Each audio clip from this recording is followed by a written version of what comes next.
প্রেমের ধূলিঝড় পর্ব 16 থেকে 25। ফিজা সিদ্দিকী অপরাধবোধে মারতে চান। মরছ যদি বলি শেষ হয়ে যাচ্ছি। যে অপরাধ মানুষকে অপরাধবোধের দিকে ধাবিত করে সেই অপরাধ নিমেষে ক্ষমার যোগ্য। শুনো মেয়ে, আমি তোমাকে ক্ষমা করে দিয়েছি। নন্দিতা খানিকটা স্বস্তির নিঃশ্বাস ফেলে সাদা ঝকঝকে টাইলস বসানো মেঝের দিকে তাকালো। তখনই দুর্জয় আর চোখে নন্দিতার দিকে তাকিয়ে রাশভারী কণ্ঠে বলল, তবে কতটুকু অপরাধ ক্ষমার যোগ্য এই ভাবনা না হো তোমার উপরেই ছাড়া থাক। হিসেব নিকেশটা নিজেই করো। নন্দিতা করুণ চোখে দুর্জয়ের যাওয়ার পানে তাকিয়ে রইল। অতঃপর ঠোঁটের কোণে ফিচেল হাসি টেনে বিড়বিড় করে বলল, আমাদের দুজনেরই দুজনকে ঘৃণা করার কথা ছিল, অথচ নিয়মের ফের বদলে ভালোবেসে ফেললাম। এই প্রেমের ধূলিঝড় হয় অগোছালো সব গুছিয়ে দেবে, না হয় সবকিছু তছনছ করবে। কেবিনে মাথা এলিয়ে বসে আছে দুর্জয়। শরীরটা আজ বিশেষ ভালো নেই তার। অজানা কারণেই বেশ উষ্ণতা টের পাচ্ছে শরীর জুড়ে। গা গোলানো ভাবটাও বেশ তীব্র। বেশ কিছু ক্লায়েন্টকে ফিরিয়ে দিয়েছে অ্যান্সার। দুর্জয় যে আজ শারীরিকভাবে বেশ একটা ভালো নেই, এ ব্যাপারটা যেন আগেই টের পেয়েছিল সে। তাই তো দুর্জয়ের শিডিউলে বিশেষ কোনো কেসের ডেট রাখেনি। শুধু আজ নয়, বরং আগামী কয়েকটা দিন বেশ ফাঁকা ফাঁকা শিডিউল তার। এ নিয়ে অ্যান্সারের উপর বেশ রাগ দেখাতে মন চাইল দুর্জয়ের, অথচ তার শরীর সায় দিচ্ছে না। কথা বলার শক্তিটুকু জোগাতে গিয়েও বেশ সময় নিতে হচ্ছে তাকে। বেশ খানিকটা শক্তি সঞ্চয় করে দুর্জয় আনসারকে উদ্দেশ্য করে বলল, আজকে শিডিউল খালি রেখেছ মানলাম, কিন্তু আগামী এক সপ্তাহ এমন ফাঁকা ফাঁকা শিডিউল রাখার মানে কি আনসার? এত বছর আমার সাথে কাজ করে কি এতটাই ফুটবল মনে হয়েছে তোমার আমাকে? এই সামান্য অসুস্থতা এক সপ্তাহ কাবু করার ক্ষমতা রাখে আমাকে? না না স্যার, আপনি ভুল বুঝছেন আমাকে। এখনকার জ্বর মানুষজনকে বেশ ভোগাচ্ছে, কয়েকটা দিন রেস্ট নেওয়া প্রয়োজন আপনার। মাথা নিচু করে মলিন সুরে বলল আনসার। এতে যেন দুর্জয়ের রাগ আরো খানিকটা বেড়ে গেল। শরীরের সমস্ত তেজ একত্রিত করে চিৎকার করে বলল, আমার প্রয়োজন অপ্রয়োজন আমার চেয়ে তুমি বেশি বোঝো। Don't you dare to cross my decision. আমি বাড়িতে যাচ্ছি, ফাইলগুলো পাঠিয়ে দিও। এরপর আর এক মুহূর্ত অপেক্ষা না করে গাড়ির চাবি নিয়ে বেরিয়ে পড়ল দুর্জয়। টলমলে পা, ভারী ওজনের মাথা, টালমাটাল শরীর নিয়েও গাড়ি পর্যন্ত পৌঁছাতেই যেন শরীর এলিয়ে পড়ল। গাড়ির দরজা খুলতে গিয়ে খোলা চোখে এক পলক তাকালো আশেপাশে, অতঃপর বেঘরে পড়ে গেল যেন কোথাও। অ্যাডভোকেট অতন্দ্রী তনুজা একটা কেসের ব্যাপারে ডিসকাস করছিলেন জুনিয়র একজনের সাথে। আচমকা তার চোখ পড়ে খানিকটা দূরে দাঁড়ানো দুর্জয়ের দিকে। বয়সে আর পেশায় দুই দিক থেকেই দুর্জয় যথেষ্ট সিনিয়র তনুজার থেকে। অ্যাডভোকেট হওয়ার এই জার্নিতে তার একমাত্র আইডল ছিল অ্যাডভোকেট দুর্জয় আহসান। ল কলেজে পড়াশোনা চলাকালীন কালেভদ্রে দেখা মিলত দুর্জয়ের। তার ব্যস্ত শিডিউল ফেলে ল কলেজে স্টুডেন্টদের ক্লাস নেওয়ার খুব একটা সুযোগ তিনি পেতেন না। তবে মাঝে মধ্যেই প্রিন্সিপাল স্যারের আবদার একেবারে ফেলতে না পেরে ছুটে আসতেন। ঘণ্টা দেড়েকের ব্যস্ত একটা ক্লাস নিয়ে বেরিয়ে যেতেন নিজের মতো। তনুজা এই ক্লাসটা কখনোই মিস করত না। অ্যাডভোকেট দুর্জয়ের ক্লাস মানেই আকাশের চাঁদ হাতে পাওয়ার মতো ছিল তার কাছে।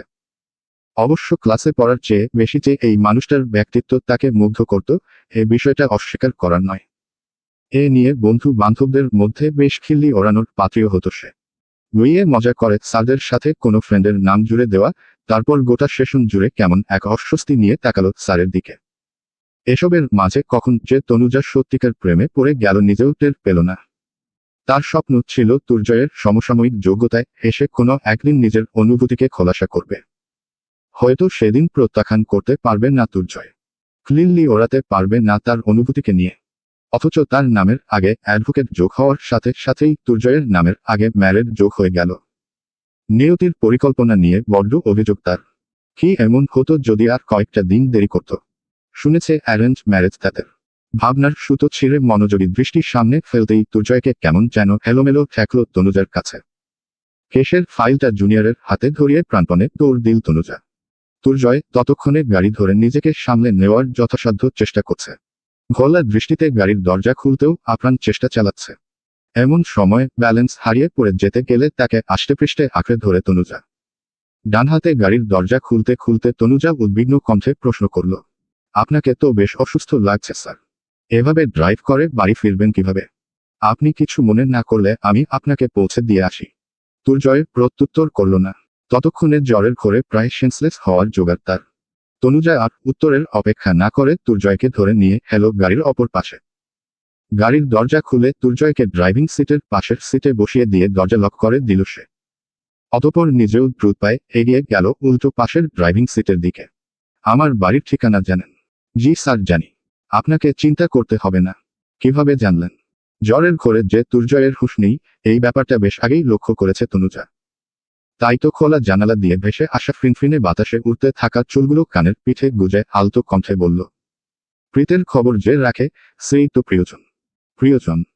সবই প্রয়োজন। প্রিয়জন বানাই আমরা প্রয়োজনের তাগিদে। প্রয়োজন ফুরালেই উইয়ে রাস্তার পাশে ডাস্টবিন দেখছেন, ওখানে ফেলে দিয়ে চলে আসি আমরা প্রিয়জনদের। তাই প্রিয়জন বলে কিছু হয় না, সবই প্রয়োজন। আপনি এভাবে বলছেন কেন স্যার? বিবাহিত জীবনে ভালো নেই আপনি? দুর্জয় গাল বাকিয়ে হাসে। এরপর গাড়ির গতির সাথে নিজের মাথা দোলাতে দোলাতে বলে, আমাকে ধ্বংস করতে সে এসেছে। কথাটুকু বড্ড নিচু কণ্ঠে বিড়বিড় করে বললেও কর্ণগোচর হলো তনুজার। বুকের ভেতরটা কেমন যেন করে উঠল তার। এতগুলো দিন বাদে পুরনো অনুভূতির রং ভর্তি বেলুনের মতো ভুরভুর করে বের হতে লাগলো। এরপর মিশে গেল রক্তে, রন্ধ্রে রন্ধ্রে। নির্দিষ্ট ফ্ল্যাটের সামনে এসে গাড়ি দাঁড় করালো তনুজা। এক হাতে দুর্জয়ের কোমর আঁকড়ে ধরে বেশ কষ্ট করে তাকে টেনে নিয়ে গেল লিফটের কাছে। অতঃপর নির্দিষ্ট ফ্লোরে এসে থামল সেই লিফট। দরজায় কলিং বেল চাপার আগে দুর্জয় বিড়বিড় করে তনুজাকে বলল, ক্যান আই হোল্ড ইউ? তনুজা তার বাম হাত এগিয়ে দিল দুর্জয়ের দিকে। দুর্জয় হালকা হেসে সেই হাতের ভাঁজে নিজের হাত রাখল। মাথা রাখল তনুজার কাঁধে। অতঃপর নিভে যাওয়া কণ্ঠে বলল, এবার ভেতরে যাব। তনুজার রঙিন মন কোকুন থেকে বের হয়ে প্রজাপতির মতো ডানা চাপতে উঠতে লাগল। নতুন করে জাগতিক সবকিছু ভালো লেগে লাগ তার। মনে হলো এই সময়টায় তো সে চেয়েছিল। এতটুকু কাছে, এতটুকু পাশে, হয়তো এর চেয়ে বেশি কাছে চেয়েছিল সে দুর্জয়কে। অপ্রত্যাশিতভাবে এটুকু যখন পেয়েছে, বাকিটুকু পাওয়ার রাস্তা সে নিজেই বানিয়ে নেবে। কিংবা হয়তো দুর্জয় নিজেই এভাবে আরো কাছে টেনে নেবে তাকে।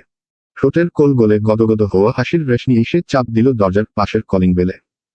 দুর্জয়ের ঠোঁটে ততক্ষণে বাঁকা হাসি। মনে চলছে বিশেষ কিছু পরিকল্পনা। সেটুকু বহাল রেখেই মনে মনে আওড়ালো, মিসেস আহসান, এই ঝড় সবকিছু ভাসিয়ে নিয়ে যাবে। আমাকে ভাসাতে এসেছিলেন, অথচ আমি আপনার সবকিছু ভাসিয়ে দেব, ভালোবেসে। কারণ এই যে প্রেমের ধূলিঝড়। পরনারীর বাহুতে আবদ্ধ স্বামীকে টালমাটাল অবস্থায় দেখে বুকের মাঝে তুফানি ঝড় বয়ে গেল নন্দিতার। হৃদয়ের ক্ষুদ্র কুঠুরি রক্ত সঞ্চালন ক্ষমতা গড়িয়ে বিবশ হলো তৎক্ষণাৎ। বন্ধ হলো হৃদস্পন্দন। বাতাসে ভাসমান অজস্র অক্সিজেন, অথচ গোটা দুনিয়ায় তার জন্য বরাদ্দকৃত অক্সিজেনের ঘাটতি দেখা দিল। নন্দিতা তবে থেমে রইল না। চিল যেমন দূর আকাশ থেকে তার খাদ্যকে নিশানা বানিয়ে দ্রুত গতিতে ডানা চাপড়ে ছো মেরে তার কাঙ্ক্ষিত বস্তুকে ছিনিয়ে নেয়, নন্দিতাও একইভাবে তার নিজস্ব ব্যক্তিগত পুরুষকে ছো মেরে ছিনিয়ে নিল তনুজার বাহুবন্ধনী থেকে। তার উগ্র চাহনি, স্পষ্ট অধিকারবোধ, তুখুর ব্যক্তিত্বর সামনে না চাইতেও নুয়ে পড়ল তনুজা। যতই হোক, স্পষ্ট অধিকারবোধ তার নেই। একজন বিবাহিত পুরুষের থেকে ততটুকু দূরত্ব রাখা উচিত যতটুকু দূরত্ব রাখলে কেউ আপনাকে ব্যভিচারিণী উপাধি না দিতে পারে। নন্দিতার হাস্যজ্জ্বল মুখের সাথে তীব্র অপমানজনক কথাটুকু যথেষ্ট ছিল তনুজার ব্যক্তিত্বের মোড়কে চির ধরানোর জন্য। মুখে হাসি অথচ কথার তীব্র ধার একসাথে কিভাবে প্রয়োগ করা যায়, এত বছরের জীবনে আজ তনুজা প্রথমবার বুঝল। আর তাই তো জ্বালাময়ী এক লেলিহান শিখা বয়ে গেল তার শরীর জুড়ে। দাঁতে দাঁত চেপে নিজেকে যথাসাধ্য সম্বরণের তীব্র প্রয়াস চালিয়ে সে বলল, সবার মুখে সব কথা মানায় না। যে স্ত্রীর তার স্বামীকে খুশি রাখার ক্ষমতা নেই, সেই স্ত্রীর মুখটা জিপারের মতো ক্লোজ করে দিতে আমি জানি। তবে রাস্তার সব মানুষের সাথে মুখ লাগানোর অভ্যাস অন্তত আমার নেই। ঠিক যেমন আপনাকে এই সাদা শাড়িতে মানাচ্ছে না। ভালো করে দেখুন, আপনার মনের নোংরা প্রবৃত্তির কালিমা এই সাদা শাড়িকে নোংরা করে ফেলেছে একদম। হয় মন শুদ্ধ করুন, না হোক পোশাকের রং। সব রঙে সবাইকে মানায় না। নন্দিতার প্রতিটা কথার মাঝে তার রাগ, ঘৃণার ঝলক স্পষ্ট। অথচ মুখে ধরে রাখা সেই কোমল হাসিটুকু নজর কাড়ল তনুজার। এই প্রথমবার তার মনে হলো মেয়েটা অদ্ভুত। এতখানি অদ্ভুত মেয়ে সে তার গোটা জীবনেও দেখেনি। মুখের মিষ্টি হাসি দিয়ে সে অনায়াসে মানুষ খুন করার মতো ক্ষমতা রাখে। আর এই ভাবনাটুকুই তাকে আরো বেশি চিন্তিত করে তুলল। ভাবতে বাধ্য করল দুর্জয়কে নিয়ে। লম্বা একটা শ্বাস টেনে ঠোঁটের কোণে বাঁকা হাসি ফুটিয়ে তুলল তনুজা। কণ্ঠের স্বর খানিকটা গাঢ় করে বলল, আমার ক্যারেক্টার সার্টিফিকেট দেওয়ার আগে নিজের দিকে তাকান একবার। যার স্বামী অন্য মেয়ের বাহু আঁকড়ে ধরতে চায়, তাকে এত বড় বড় কথায় ঠিক মানায় না। Exactly, miss. যাই হোক, নাম জানাটা খুব একটা ইম্পর্টেন্ট বিষয় নয়। কারণ কিছু মানুষের কাছে তাকে তার নামের চেয়ে বড় উপাধিতে পরিচিত করে ফেলে। নন্দিতার কথা শেষ হওয়ার আগেই দুর্জয় তার হাত এলোমেলোভাবে বিচরণ চালালো নন্দিতার কোমরে। কাঁধে রাখা মাথাটা খানিকটা কাত করে উষ্ণ ঠোঁট ছুঁয়ে দিল তার ঘাড়ে। ফিসফিস করে বলল, এত টাইম ওয়েস্ট করতে হয় না, আমার জন্য সময় কম পড়ে যাবে। নন্দিতা মনে মনে তীব্র রাগে ফেটে পড়ল দুর্জয়ের উপর। অথচ মুখে তার লেশমাত্র না রেখে ঠোঁটের কোণের হাসিটুকু চওড়া করে তনুজাকে উদ্দেশ্য করে বলল, দেখুন, আমার হাজবেন্ডের আর তরস সইছে না। ডেসপারেটলি অপেক্ষা করছেন আমাদের কোয়ালিটি টাইমের জন্য। আশা করছি এখানে দাঁড়িয়ে নিজের চোখে সেসব দেখতে খুব একটা স্বাচ্ছন্দ্যবোধ করবেন না। আপনি এখন আসতে পারেন। তীব্র অপমানে গা রিরি করে উঠল তনুজার। কিছু বলতে গিয়েও থেমে পা বাড়ালো উল্টো পথে। নন্দিতা তৎক্ষণাৎ খট করে দরজা লাগিয়ে গায়ে লেগে থাকা ময়লার মতো করে ছেড়ে ফেলল দুর্জয়কে। আচমকা ঝটকায় বেসামাল হয়ে ধপ করে মেঝেতে পড়ে গেল দুর্জয়। নন্দিতা দুই হাত বুকে গুজে দূরে দাঁড়িয়ে তাকিয়ে রইল দুর্জয়ের দিকে। কোমরের ব্যথায় ছলছল করে তাকিয়ে আছে সে তার দিকে। দুর্জয়কে নিজের দিকে এভাবে তাকাতে দেখে নন্দিতা হাসতে হাসতে বলল, মেয়েটাকে দেখে দেব। এতটা রাস্তা তার কোলে চড়ে যখন এসেছেন, বেডরুমেও না হচ্ছেই নিয়ে যাক। বেডরুমে নিয়ে যাওয়ার জন্য তুমি আছো তো? ওখানে অন্য মেয়ে ঢুকবে কেন? দুর্জয়ের আলাভোলা চেহারায় ইনোসেন্ট মার্কা কথা শুনে গরম তেলে পানি ঢালার মতো ছ্যাঁত করে উঠল নন্দিতা। তেরে গিয়ে দুর্জয়ের শার্টের কলার পাকড়াও করে হিসিয়ে বলল, ঘরে বউ আছে, এটা আগে মনে ছিল না। বাইরের মেয়েদের সাথে ফষ্টিনষ্টি করতে বেশ মজা লাগে না? বউ তো ঘরে, তাহলে বাইরে কাউকে লাগবে না? এত কাছাকাছি এসে নন্দিতা স্পষ্ট টের পেল দুর্জয়ের শরীরের উষ্ণতা। তাই খানিকটা রাগ গিলে ফেলে অভিমানী কণ্ঠে বলল, মেয়েটা কোথায় কোথায় ছুঁয়েছে আপনাকে, বলুন তো। বললে সেই জায়গার চামড়া উঠিয়ে ফেলবো আমি। দুর্জয়ের চোখের দিকে তাকিয়ে মিষ্টি হাসি উপহার দিয়ে বলে নন্দিতা। দুর্জয় চোখ বড় বড় করে নন্দিতার দিকে তাকালো। জ্বরের ঘোর অনেকটা কমে এসেছে তার। শরীরের উষ্ণতাও আগের তুলনায় বেশ কম। যেটুকু ঘোর চোখে লেপ্টে রয়েছে সেটুকু ছাড়াতে মাথা ঝাড়া দিল দুর্জয়। অতঃপর নন্দিতার দিকে খানিকটা এগিয়ে ফিসফিস করে বলল, যদি না বলি, তাহলে গোটা শরীরের চামড়া উঠিয়ে রোদে শুকাতে দেব। এরপর সেটা আপনার ওই মেয়ে কলিগের কাছে পার্সেল করে দেব। কি সাংঘাতিক মেয়ে রে বাবা! এই তোমার বোকা বোকা ভাব কোথায় গেল? এমন সিংহিনী হয়ে উঠলে কবে থেকে? যবে থেকে আপনার আশেপাশে অন্য নারীকে দেখেছি। স্বামীর পাশে অন্য নারীকে সহ্য করার চেয়ে সেই স্বামীকে লবণ মরিচ মিশিয়ে ফ্রাই করে ফেলা অনেক better. And I will do it. কথাটুকু শেষ করে নন্দিতা উঠে যেতে গেলে হাত ধরে টান দিয়ে ছট করে তাকে মেঝেতে ফেলে দেয় দুর্জয়। অতঃপর নন্দিতার শরীরের উপর আতশোয়া হয়ে ঠোঁটে বাঁকা হাসি টেনে ধরে মুখ ডোবায় গলায়। নন্দিতা চমকে ওঠে, হুঁশিয়ারি জাহির করে বলে, একদম না, কাল ওই বাড়িতে যেতে হবে আমাদের। তাতে কি? নন্দিতা দুর্জয়কে ধাক্কা দিয়ে ঠেলতে ঠেলতে বেখেয়ালি কণ্ঠে বলে, ক্ষতবিক্ষত না করে ছাড়েন না আপনি। এমন দাগ নিয়ে ওখানে যাব কিভাবে? শুধু তো কামড়ের দাগ পড়ে, ইচ্ছে তো করে তোমাকে পুরোটাই খেয়ে ফেলি। ছি, অসভ্য, ছাড়ুন আমাকে। দুর্জয় গলা থেকে মুখ তুলে ভ্রু উঁচিয়ে তাকায় নন্দিতার দিকে। মেকির রাগ দেখিয়ে বলে, আমাকে অসভ্য বানিয়েছে কে? আপনাকে যে সৃষ্টি করেছে আর আপনাকে যে জন্ম দিয়েছে তাদের মধ্যেই কেউ। উহু, সৃষ্টিকর্তা সৃষ্টি করেই খালাস, জন্মদাতা জন্ম দিয়ে হাত গুটিয়ে নিয়েছে, কিন্তু আপনি আমাকে অসভ্য, নির্লজ্জ, সবচেয়ে বেহায়া পুরুষ মানুষ বানিয়েছেন। এখন এগুলো সহ্য করার জন্য রেডি থাকুন। নন্দিতা আকাশ থেকে পড়ার মতো চমকে তাকায় দুর্জয়ের দিকে। গলা উঁচিয়ে বলে, মিথ্যা, আমি কিছু করিনি। সাইলেন্সার থেকে অসভ্য পুরুষ হওয়ার জানি আপনার একার। আমার এতে কোনো হাত নেই। হাত নয়, বৃষ্টি ভেজা তোমার উল্লাসময়ী দেহটাই দায়ী সব কিছুর জন্য। ঘন কালো আধারি ঘরের দরজা ঠেলে লুকিয়ে চুরিয়ে প্রবেশ করছে কেউ। চারিদিকে সাবধানী দৃষ্টি মেলে সে এসে দাঁড়ালো একটা চেয়ারের সামনে। চেয়ারে বাঁধা এক ভদ্রমহিলা জীর্ণ চোখে তাকালো আগত মানুষটার দিকে। চোখে মুখে তার শুকিয়ে যাওয়ার রক্তের দাগ। ঠোঁটের কোল ঘেঁষে এখনো তাজা রক্তের দেখা মিলছে। অথচ ভদ্রমহিলা ঠায় বসে আছে। কঠোর তার দৃষ্টি। দৃষ্টির গভীরতা দিয়েই যেন সামনের মানুষটাকে হেফর ওফর করে দেওয়ার ক্ষমতা রাখে সে। আজগার জলিলের বড্ড জানতে ইচ্ছে করে এই ভদ্রমহিলাকে। কি বা সম্পর্ক তার দুর্জয়ের সাথে, যাকে বাঁচাতে গিয়ে এতখানি কাঠখড় পোড়াচ্ছে সে। শিকদারের ডেরায় থেকে তার নাকের উপর দিয়েই খুঁটি খেলার মতো সাহস সে মানুষের থাকে না। অথচ তাদের হাতে নিপীড়িত হয়েও এখনো তার জেদ স্পৃহা দমাতে পারেনি কেউ। কোনোরকম টর্চার বাদ রাখেনি, অথচ কোনোভাবেই নিজের মুখ খোলেনি এখনো এই ভদ্রমহিলা। কাজ হয়েছে। জরাজীর্ণ কণ্ঠের আওয়াজে ধ্যানভঙ্গ হয় আজগার জলিলের। এই ডেরার দারোয়ান তিনি অনেক বছর ধরে শিকদারদের বিশ্বস্ত সঙ্গী। অথচ তার মতো মানুষকে কিনা এই ভদ্রমহিলা শিকদারদের বিপক্ষে ব্যবহার করছে। তারচা দৃষ্টি ফেলে আজগার সাহেব বলেন, আপনি যেভাবে বলেছিলেন সেভাবেই সব হয়েছে। এখন আমার পাওনাটা দিন। ভদ্রমহিলা তাকে হাতের ইশারায় কাছে আসতে বলল। আজগার জলিল তার দিকে এগিয়ে যেতেই ভদ্রমহিলা নিচু কণ্ঠে হুঁশিয়ারি দেওয়ার ভঙ্গিমায় বললেন, আমি তোমাকে বিশ্বাস করতে পারি তাই না? জি ম্যাডাম। আমার এত বড় বিপদে আপনি যেভাবে সাহায্য করছেন, না হলে শিকদারদের বিপক্ষে যাওয়ার মতো ক্ষমতা আমার ছিল নাকি? আমি জানি আমি বাঁচব না। শিকদাররা ধরা পড়লে পুলিশের হাতে মরব, আর ধরা না পড়লে তাদের হাতে মরব।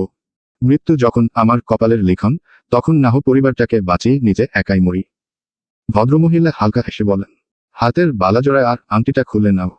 চেয়ারে বেঁধে রাখা হাত থেকে আজগার জলিল একজোড়া মোটা স্বর্ণের বালা আর একটা বিশেষ ধরনের পাথরের আংটি খুলে নিতেই ভদ্রমহিলা কণ্ঠ খাদে ফেলে নিচু কণ্ঠে বললেন, বালা জোড়া বিক্রি করে তোমার স্ত্রী আর ছেলেকে অনেক দূরে পাঠিয়ে দাও। বাকি টাকা তাদের হাতেই দিয়ে দিও। আর এই আংটি, এটা তোমাকে পৌঁছে দিতে হবে অ্যাডভোকেট দুর্জয় আহসানের কাছে। কাজটা কিন্তু অনেক সাবধানে করতে হবে তোমাকে। কাজটা ঠিকমতো করতে না পারলে শিকদারদের পিঠ পিছে কি করেছ জানিয়ে দেব আমি তাদের। এরপর না বাঁচবে তুমি, না তোমার পরিবার। মনে রেখো। আজগার জলিল মাথা নত করে সম্মতি জানায় তাকে। অতঃপর আগের মতোই নিশ্চুপে বেরিয়ে যায় ঘর থেকে। নন্দিতা দুর্জয়কে ধাক্কা দিয়ে নিজের উপর থেকে ফেলে দেয়। অতঃপর শার্টের কলার ধরে টানতে টানতে তাকে নিয়ে যায় বেডরুমের দিকে। দুর্জয় অসহায় ভঙ্গিতে নন্দিতাকে উদ্দেশ্য করে বলে, আরে আরে কি করছো? আমি কিছুই করিনি, বিশ্বাস করো। যা করার তনুজা করেছে। আমি একদম পবিত্র আছি বউ। টেস্ট করে দেখো, একদম শুধু তোমার গন্ধ পাবে আমার শরীর থেকে। একদম বাজে বকবেন না আপনি। কত বড় সাহস, অন্য মেয়ের কোলে চড়ে ঘরে আসেন। দুর্জয় অসহায় ভঙ্গিতে বলে, তুমি চাইলে তোমার কোলে আমি সারাদিন উঠে বসে থাকতে পারি। চাইলে কোল ছেড়ে বুকে আসতেও রাজি আমি। ব্যবসা গরমের সকাল। সকালের সূর্যের তেজটা অনেকটা বৈশাখের দিনের মতো জ্বালাময়ী লাগছে। অথচ এখন সবেমাত্র মার্চ। সূর্য মহাশয় আজ কোনো কারণে ভীষণ তেতে আছেন মনে হয়। ঠিক যেন দুর্জয়ের পাশে শুয়ে থাকা নন্দিতার মতো। সেই যে রাত থেকে গুমট ভাব ধরেছে, এরপর আর ফিরেও তাকায়নি। দুর্জয় অবশ্য খুব একটা পাত্তা দেয়নি ব্যাপারটাতে। কারণ মেয়েদের এমন ছোটখাটো বিষয়ে রাগ অভিমান প্রায়শই হয়। খানিকটা সময় কেটে না যেতেই আবার গলতে থাকা মোমের মতো পিঘলে যায় সেটা।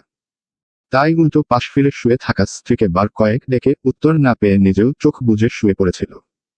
দুর্জয় উঠে ঘরের জানালা বন্ধ করে পর্দা টেনে দিল। এরপর আবার আগের জায়গায় ফিরে এসে ঢুকে পড়ল নন্দিতার চাদরের মধ্যে।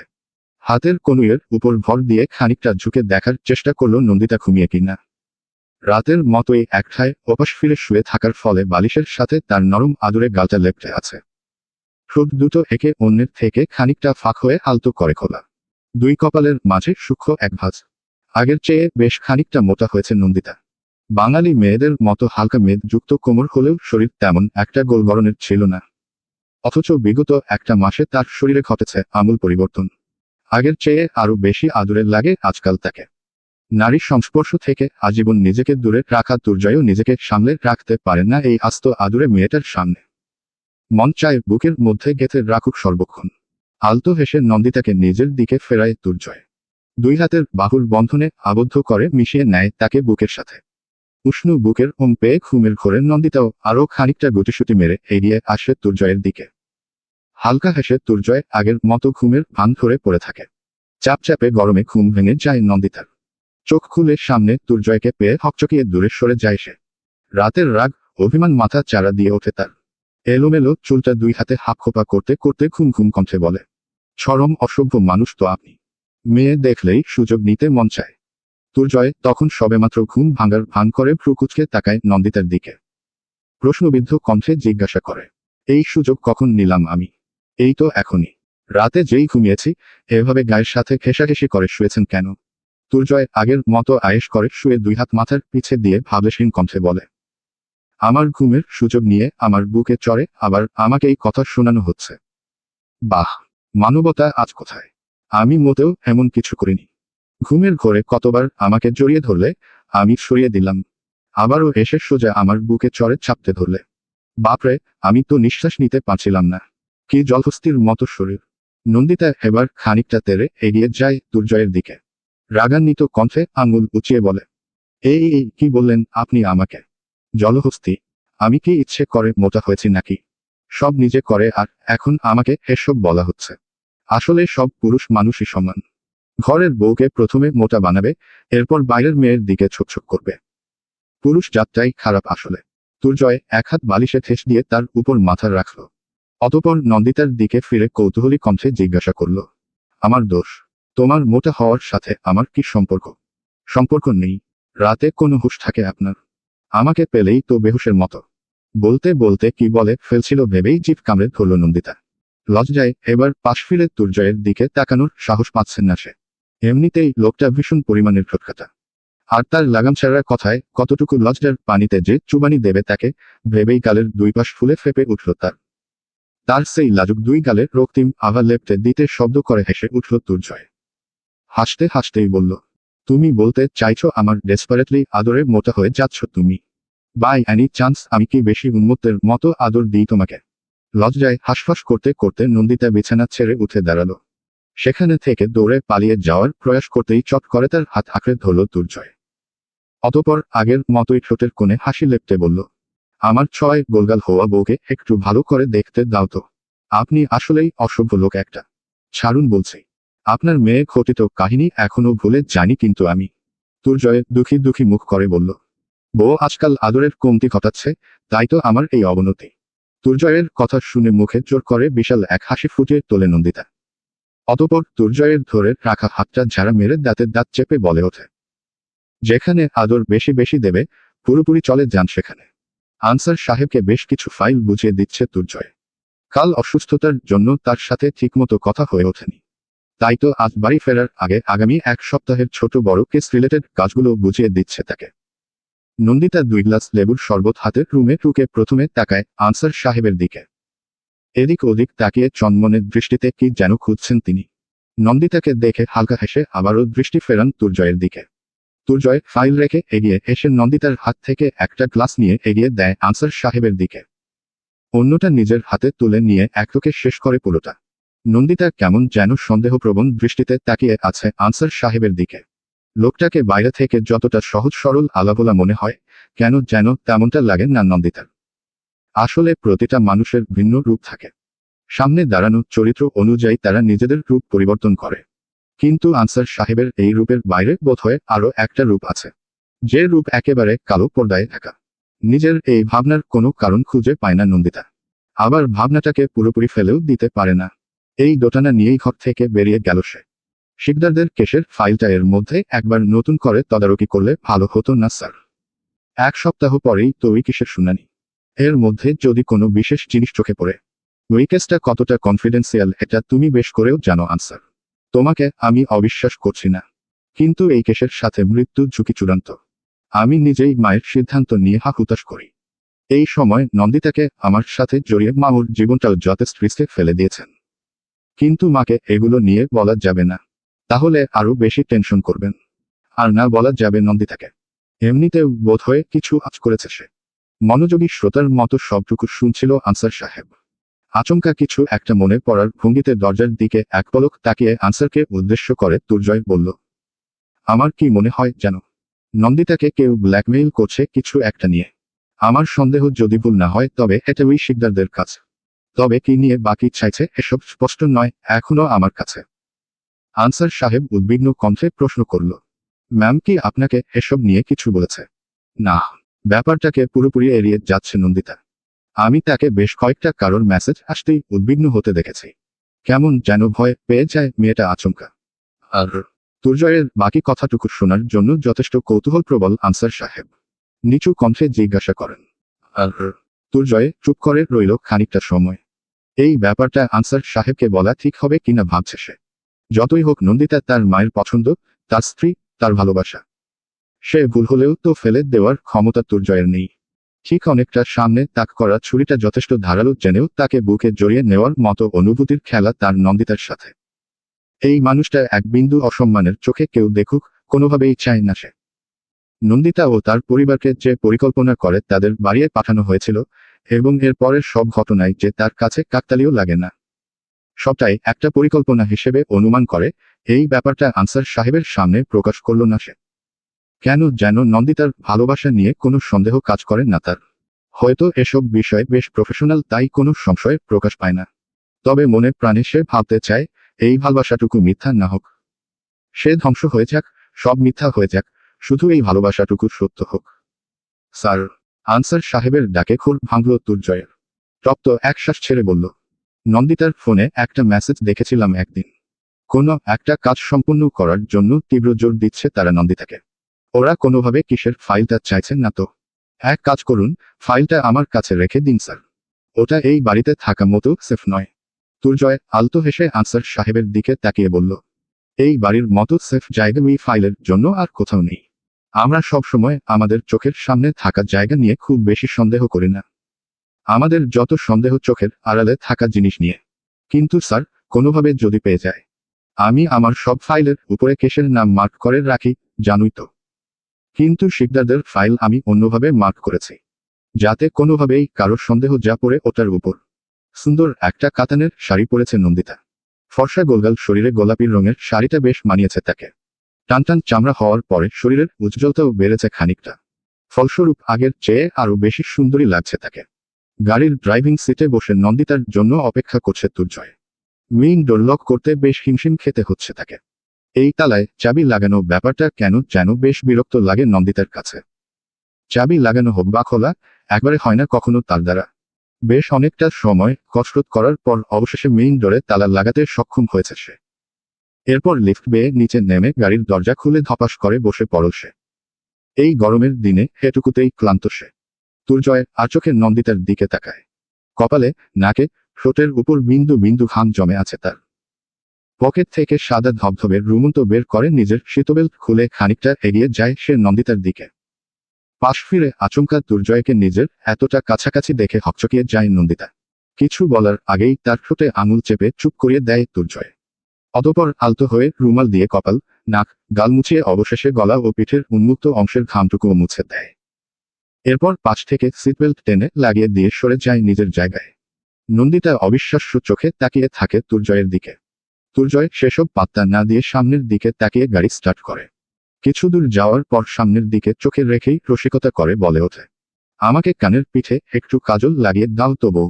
লোকজন আজকাল নজর ফেরাতে পারছে না আমার থেকে। নজর টজর লেগে যাওয়া তীব্র সম্ভাবনা রয়েছে। চাতক পাখির মতো দরজার দিকে তাকিয়ে আছেন তুহিনা বেগম। আজ কতগুলো মাস পর এই ঘরটা কারোর হাসির গুঞ্জনে হৈ হৈ করে উঠবে। একাকিত্বে অভ্যস্ত দুটো মানুষকে খুব বাজে অভ্যাসে ফেলে দিয়েছিল মেয়েটা। কথায় কথায় খিলখিল করে হেসে ওঠা, খোশমেজাজে তাদের যত্ন নেওয়া, একটু এদিক সেদিকে হলেই কোমরে হাত দিয়ে তার শাসন, কখনো টের পেতে দেয়নি তাদের সাথে না থাকা কোনো সম্পর্কের কথা। অথচ সময়ের ফেরে আত্মিক সেই সম্পর্ক থেকে আজ গভীর সম্পর্কে আবদ্ধ তারা। ছেলের চেয়েও ছেলের বউয়ের প্রতি গভীর টান তার। মেয়েটা ভীষণ রকম মিশুকে কিনা। অল্প সময়ই যে কারোর মন কেড়ে নেওয়ার ক্ষমতা রাখে। তার বেহা মন লাজ লজ্জা ভুলে অপেক্ষা করছে আরও কিছু দেখার। কাঠখোট্টা ছেলের জীবনে নারীর সঙ্গের পাকাপাকি উপস্থিতি কি ঘটেছে। দুর্জয় কি সবটুকু দিয়ে আপন করে নিয়েছে নন্দিতাকে। এই ভাবনা তাকে আরো বেশি উদ্গ্রীব করে তুলছে। তিনি মন থেকে চান ইট পাথরের যান্ত্রিক শহরে থাকা তার যন্ত্রমানব ছেলেটা আর 5টা স্বাভাবিক মানুষের মতো জীবন পাক। আর তাই তো হুট করেই নিয়েছিলেন সেই সিদ্ধান্ত। তার সিদ্ধান্ত কতটুকু সঠিক সেটুকুই দেখার পালা এখন। খাবার টেবিলে হেলাহি আয়োজন দেখে চোখ ছানাবড়া হওয়ার উপক্রম নন্দিতার। 2 হাত কোমরে রেখে বাঁকা চোখে তাকায় তুহিনা বেগমের দিকে। রাগ রাগ ভাব নিয়ে বলে, বারণ করেছিলাম না এত কিছু করতে। নিজেও এই গরমের রান্নাঘরে পুরে এসব রান্না করেছ, আবার আব্বাকেও এই শরীর নিয়ে সকালে এতগুলো বাজার করিয়েছ। তুহিনা বেগম শুকনো একটা ঢোক গিলে চোরা চোখে তাকান নন্দিতার দিকে। অতঃপর গুটিসুটি পায়ে দুর্জয়ের পাশের চেয়ার টেনে বসতে বসতে বলেন, দেখেছিস তো তুই, ছেলের বউ হতেই কেমন চোটপাট করছে আমার উপর এই মেয়েটা। তুই ওকে ওই বাড়িতে পাঠিয়ে দে তো।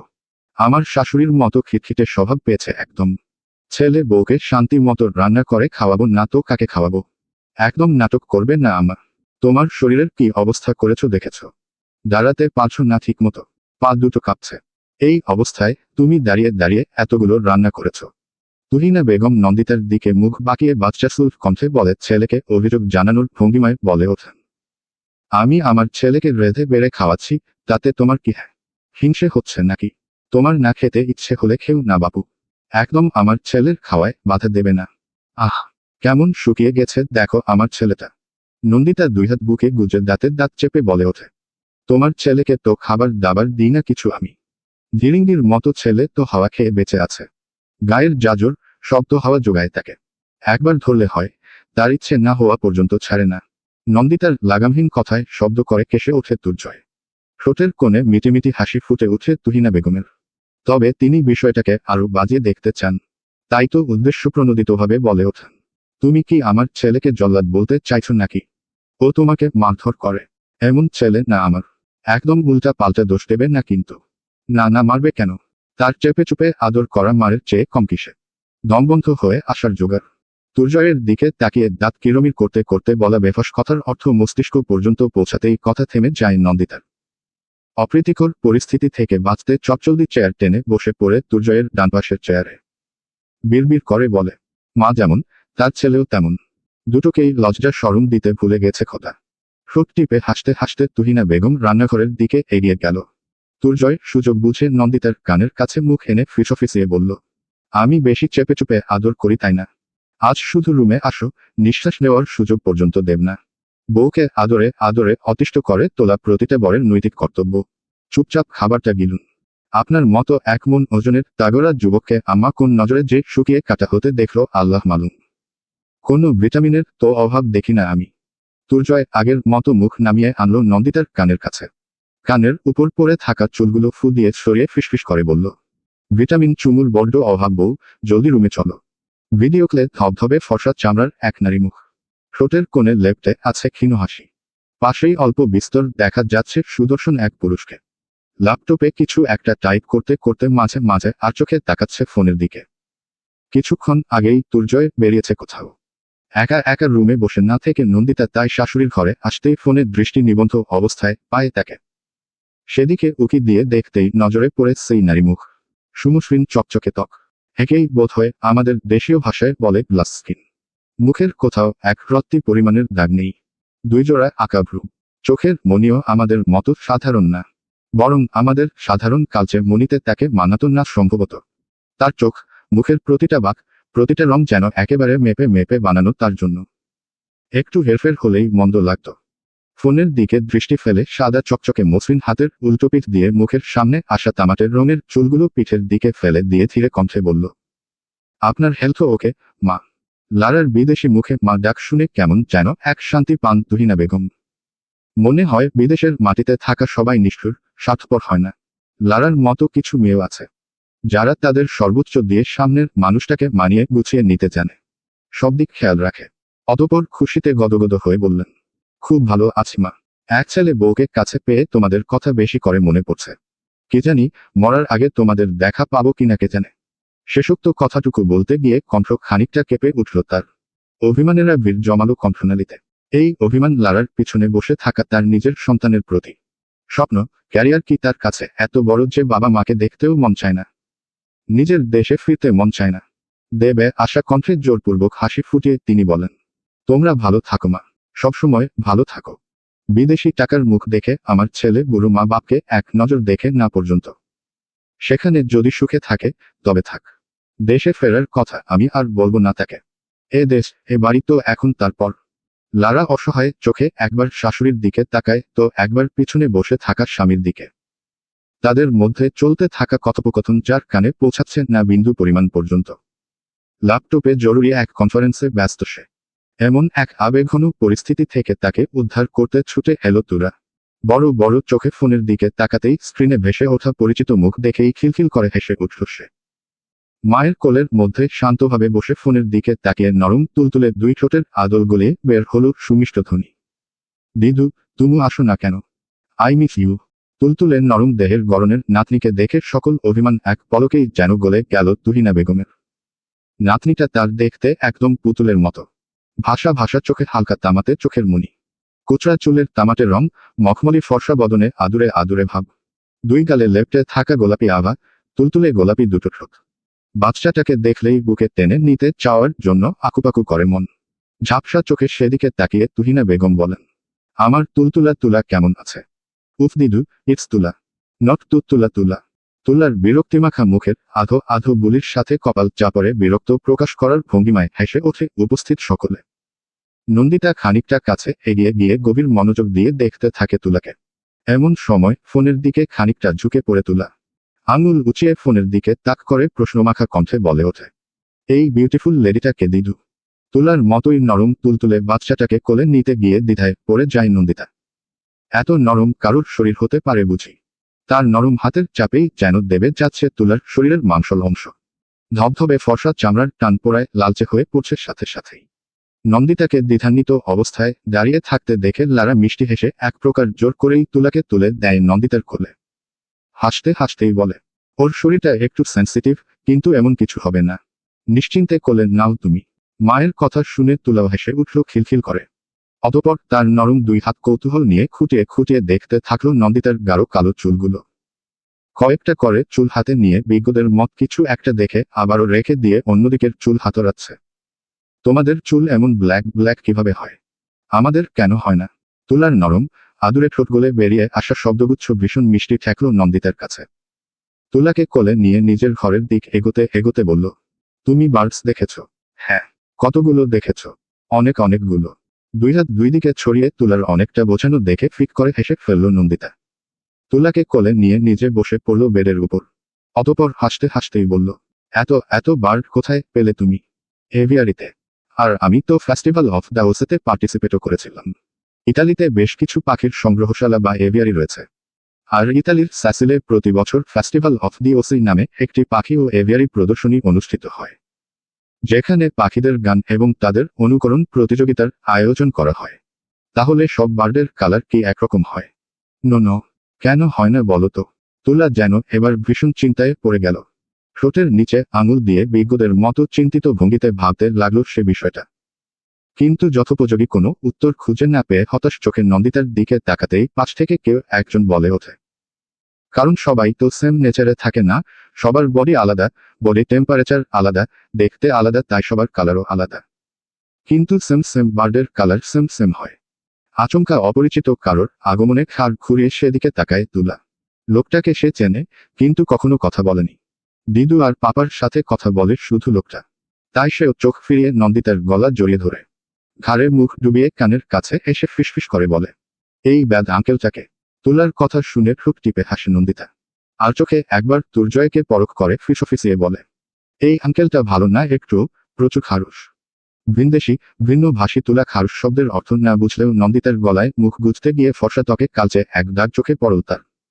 ডান হাতের আঙ্গুল দিয়ে দাগটাকে আলতো করে ছুঁয়ে দিয়ে অবাক কণ্ঠে বলল, ব্যাড আঙ্কেল কি তোমাকে ব্যথা দেয়? এই এখানে ব্যথা দিয়েছে না? নন্দিতা কাদো কাদো মুখ করে ঠোঁট উল্টে সম্মতি জানালে তৎক্ষণাৎ মোচড়ামুচড়ি করে তার কোল থেকে নেমে গেল তুলা। দুর্জয় সামনের সোফায় বসে কিছু পেপার ঘাটাঘাটি করছিল। পেপার ঘাটাঘাটি করলেও তার সবটুকু নজর ছিল তুলা আর নন্দিতার দিকে। তুলাকে ঝাপটে ধরে আদর করা, তুলার নরম দুই হাতে নন্দিতার গলা জড়িয়ে ধরা, নন্দিতার চোখে মুখে ভেসে ওঠা খুশির ঝলক কোনোটাই চোখ এড়ায়নি তার। কিন্তু আচমকা তুলাকে নিজের সামনে পেয়ে ভরকালো সে। পেপারটা মুখের থেকে খানিকটা নামিয়ে ভ্রু উঁচিয়ে প্রশ্নবিদ্ধ চাহনিতে তাকালো তুলার দিকে। তুলা দুই হাত কোমরে গুজে দুর্জয়ের থেকে নিরাপদ দূরত্বে দাঁড়িয়ে খানিকটা রাগী কণ্ঠে বলল, তোমাকে পুলিশে দেওয়া হবে, ক্রাইম করেছ। আমার ক্রাইমটা যেন কি? ভ্রু উঁচিয়ে অবাক হওয়ার ভঙ্গিমায় বলল দুর্জয়, প্রীতি আন্টিকে ব্যথা দিয়েছ। She hurts too much. Black black হয়ে গেছে। দুর্জয় এবার নড়েচড়ে বসল খানিকটা। এতক্ষণ মজার ছলে কথাগুলো নিলেও এবার বেশ চিন্তা হচ্ছে তার। সত্যিই কি নিজের অজান্তে ব্যথা দিয়ে ফেলেছে নন্দিতাকে? অথচ মেয়েটা একবার মুখ ফুটে বলল না পর্যন্ত। মনের উসখুস অবস্থা কমাতে খানিকটা কাশি দিয়ে তুলাকে উদ্দেশ্য করে বলে উঠল, কোথায় ব্ল্যাক ব্ল্যাক হয়েছে, দেখাও তো আমাকে একটু। নন্দিতা বেডে বসে ঠোঁট টিপে হাসছিল এতক্ষণ। ভেবেছিল দুর্জয় বোধহয় সাথে সাথেই ধরে ফেলবে ব্যাপারটা। কিন্তু সে যে এভাবে তেড়েঘুরে তার ব্যথা নিয়ে গবেষণা করতে ছুটে আসবে, এই কথা কুশ্চিনকালেও ভাবেনি সে। শ্বশুর বাড়িতে আসার তৃতীয় দিন আজ নন্দিতার। শাশুড়িকে সরিয়ে নিজের হাতের রান্না বান্না সহ সবটুকু কাজ একাই করেছে সে আজ। তুহিনা বেগম বেশ কয়েকবার রান্নাঘরে উকি দিতে গেলে নন্দিতার চরম হুঁশিয়ারির পিঠে পাল্টা প্রতিবাদ করে উঠতে পারেননি আর। ব্যস্ত বেলা শেষে শ্বাস নামতেই আচমকা কলিংবেলের শব্দে খানিকটা বিব্রত হয় সকলে। এই অসময়ে বাড়ির দরজায় আসার মতো তেমন কেউ নেই, অথচ দরজা ওপারে থাকা মানুষটা একইভাবে কলিংবেল চেপেই যাচ্ছে। কলিং বেলের ঝাঁঝা করা শব্দে বিরক্ত দুর্জয়ও। শাড়ির আঁচল ঠিক করতে করতে তড়িঘড়ি দরজা খুলতে এগিয়ে যায় নন্দিতা। দরজা খুলতেই সামনে দাঁড়ানো মানুষগুলোকে দেখে তবদা খেয়ে যায় নন্দিতা। নিজের চোখকে বিশ্বাস করতে না পেরে নন্দিতা গলা উঁচিয়ে ডাক দেয় তুহিনা বেগমকে। তুহিনা বেগম দরজার কাছে এসেই যেন তেন হুড়মুড়িয়ে ভেঙে পড়েন কান্নায়। তার কান্নার শব্দে ভয় পেয়ে দৌড়ে আসেন আশরাফ সাহেব আর দুর্জয়। সকলের থমথমে মুখের দিকে তাকিয়ে ডান হাতে মাথা চুলকাতে চুলকাতে লাজুক ভঙ্গিতে তুহিন বলে ওঠে, সারপ্রাইজ দিতে গিয়ে মারধর খেতে হবে নাকি আম্মা? তোমরা চিনতে পারছো তো আমাদের? তুহিনা বেগম ঝড়ের বেগে চাপিয়ে পড়েন তুহিনের বুকে। কেঁদে কেটে একাকার অবস্থা তার। তুহিন মাকে দুই হাতে আগলে নিয়ে ভেতরে ঢুকল। তার পিছন পিছন তুলাকে কোলে নিয়ে ভেতরে ঢুকল লারা। দুর্জয় এগিয়ে গিয়ে তাদের লাগেজ ভেতরে টেনে নিয়ে দরজা আটকে দিল। মাছেলের মিলন পর্বের মাঝে খানিকটা স্পেস দিতে ছোট তুলাকে কোলে নিয়ে রুমে চলে এসেছিল নন্দিতা। বাইরের ঘর থেকে এখনো তুহিনা বেগমের কান্নাভেজার শব্দ শোনা যাচ্ছে।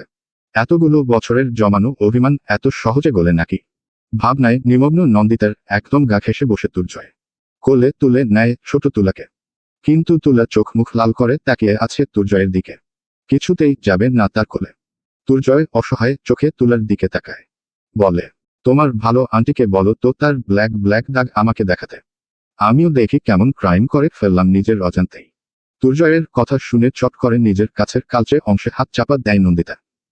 সেদিকে চোখ যেতেই এতক্ষণে পুরো ব্যাপারটা স্পষ্ট হয় দুর্জয়ের কাছে।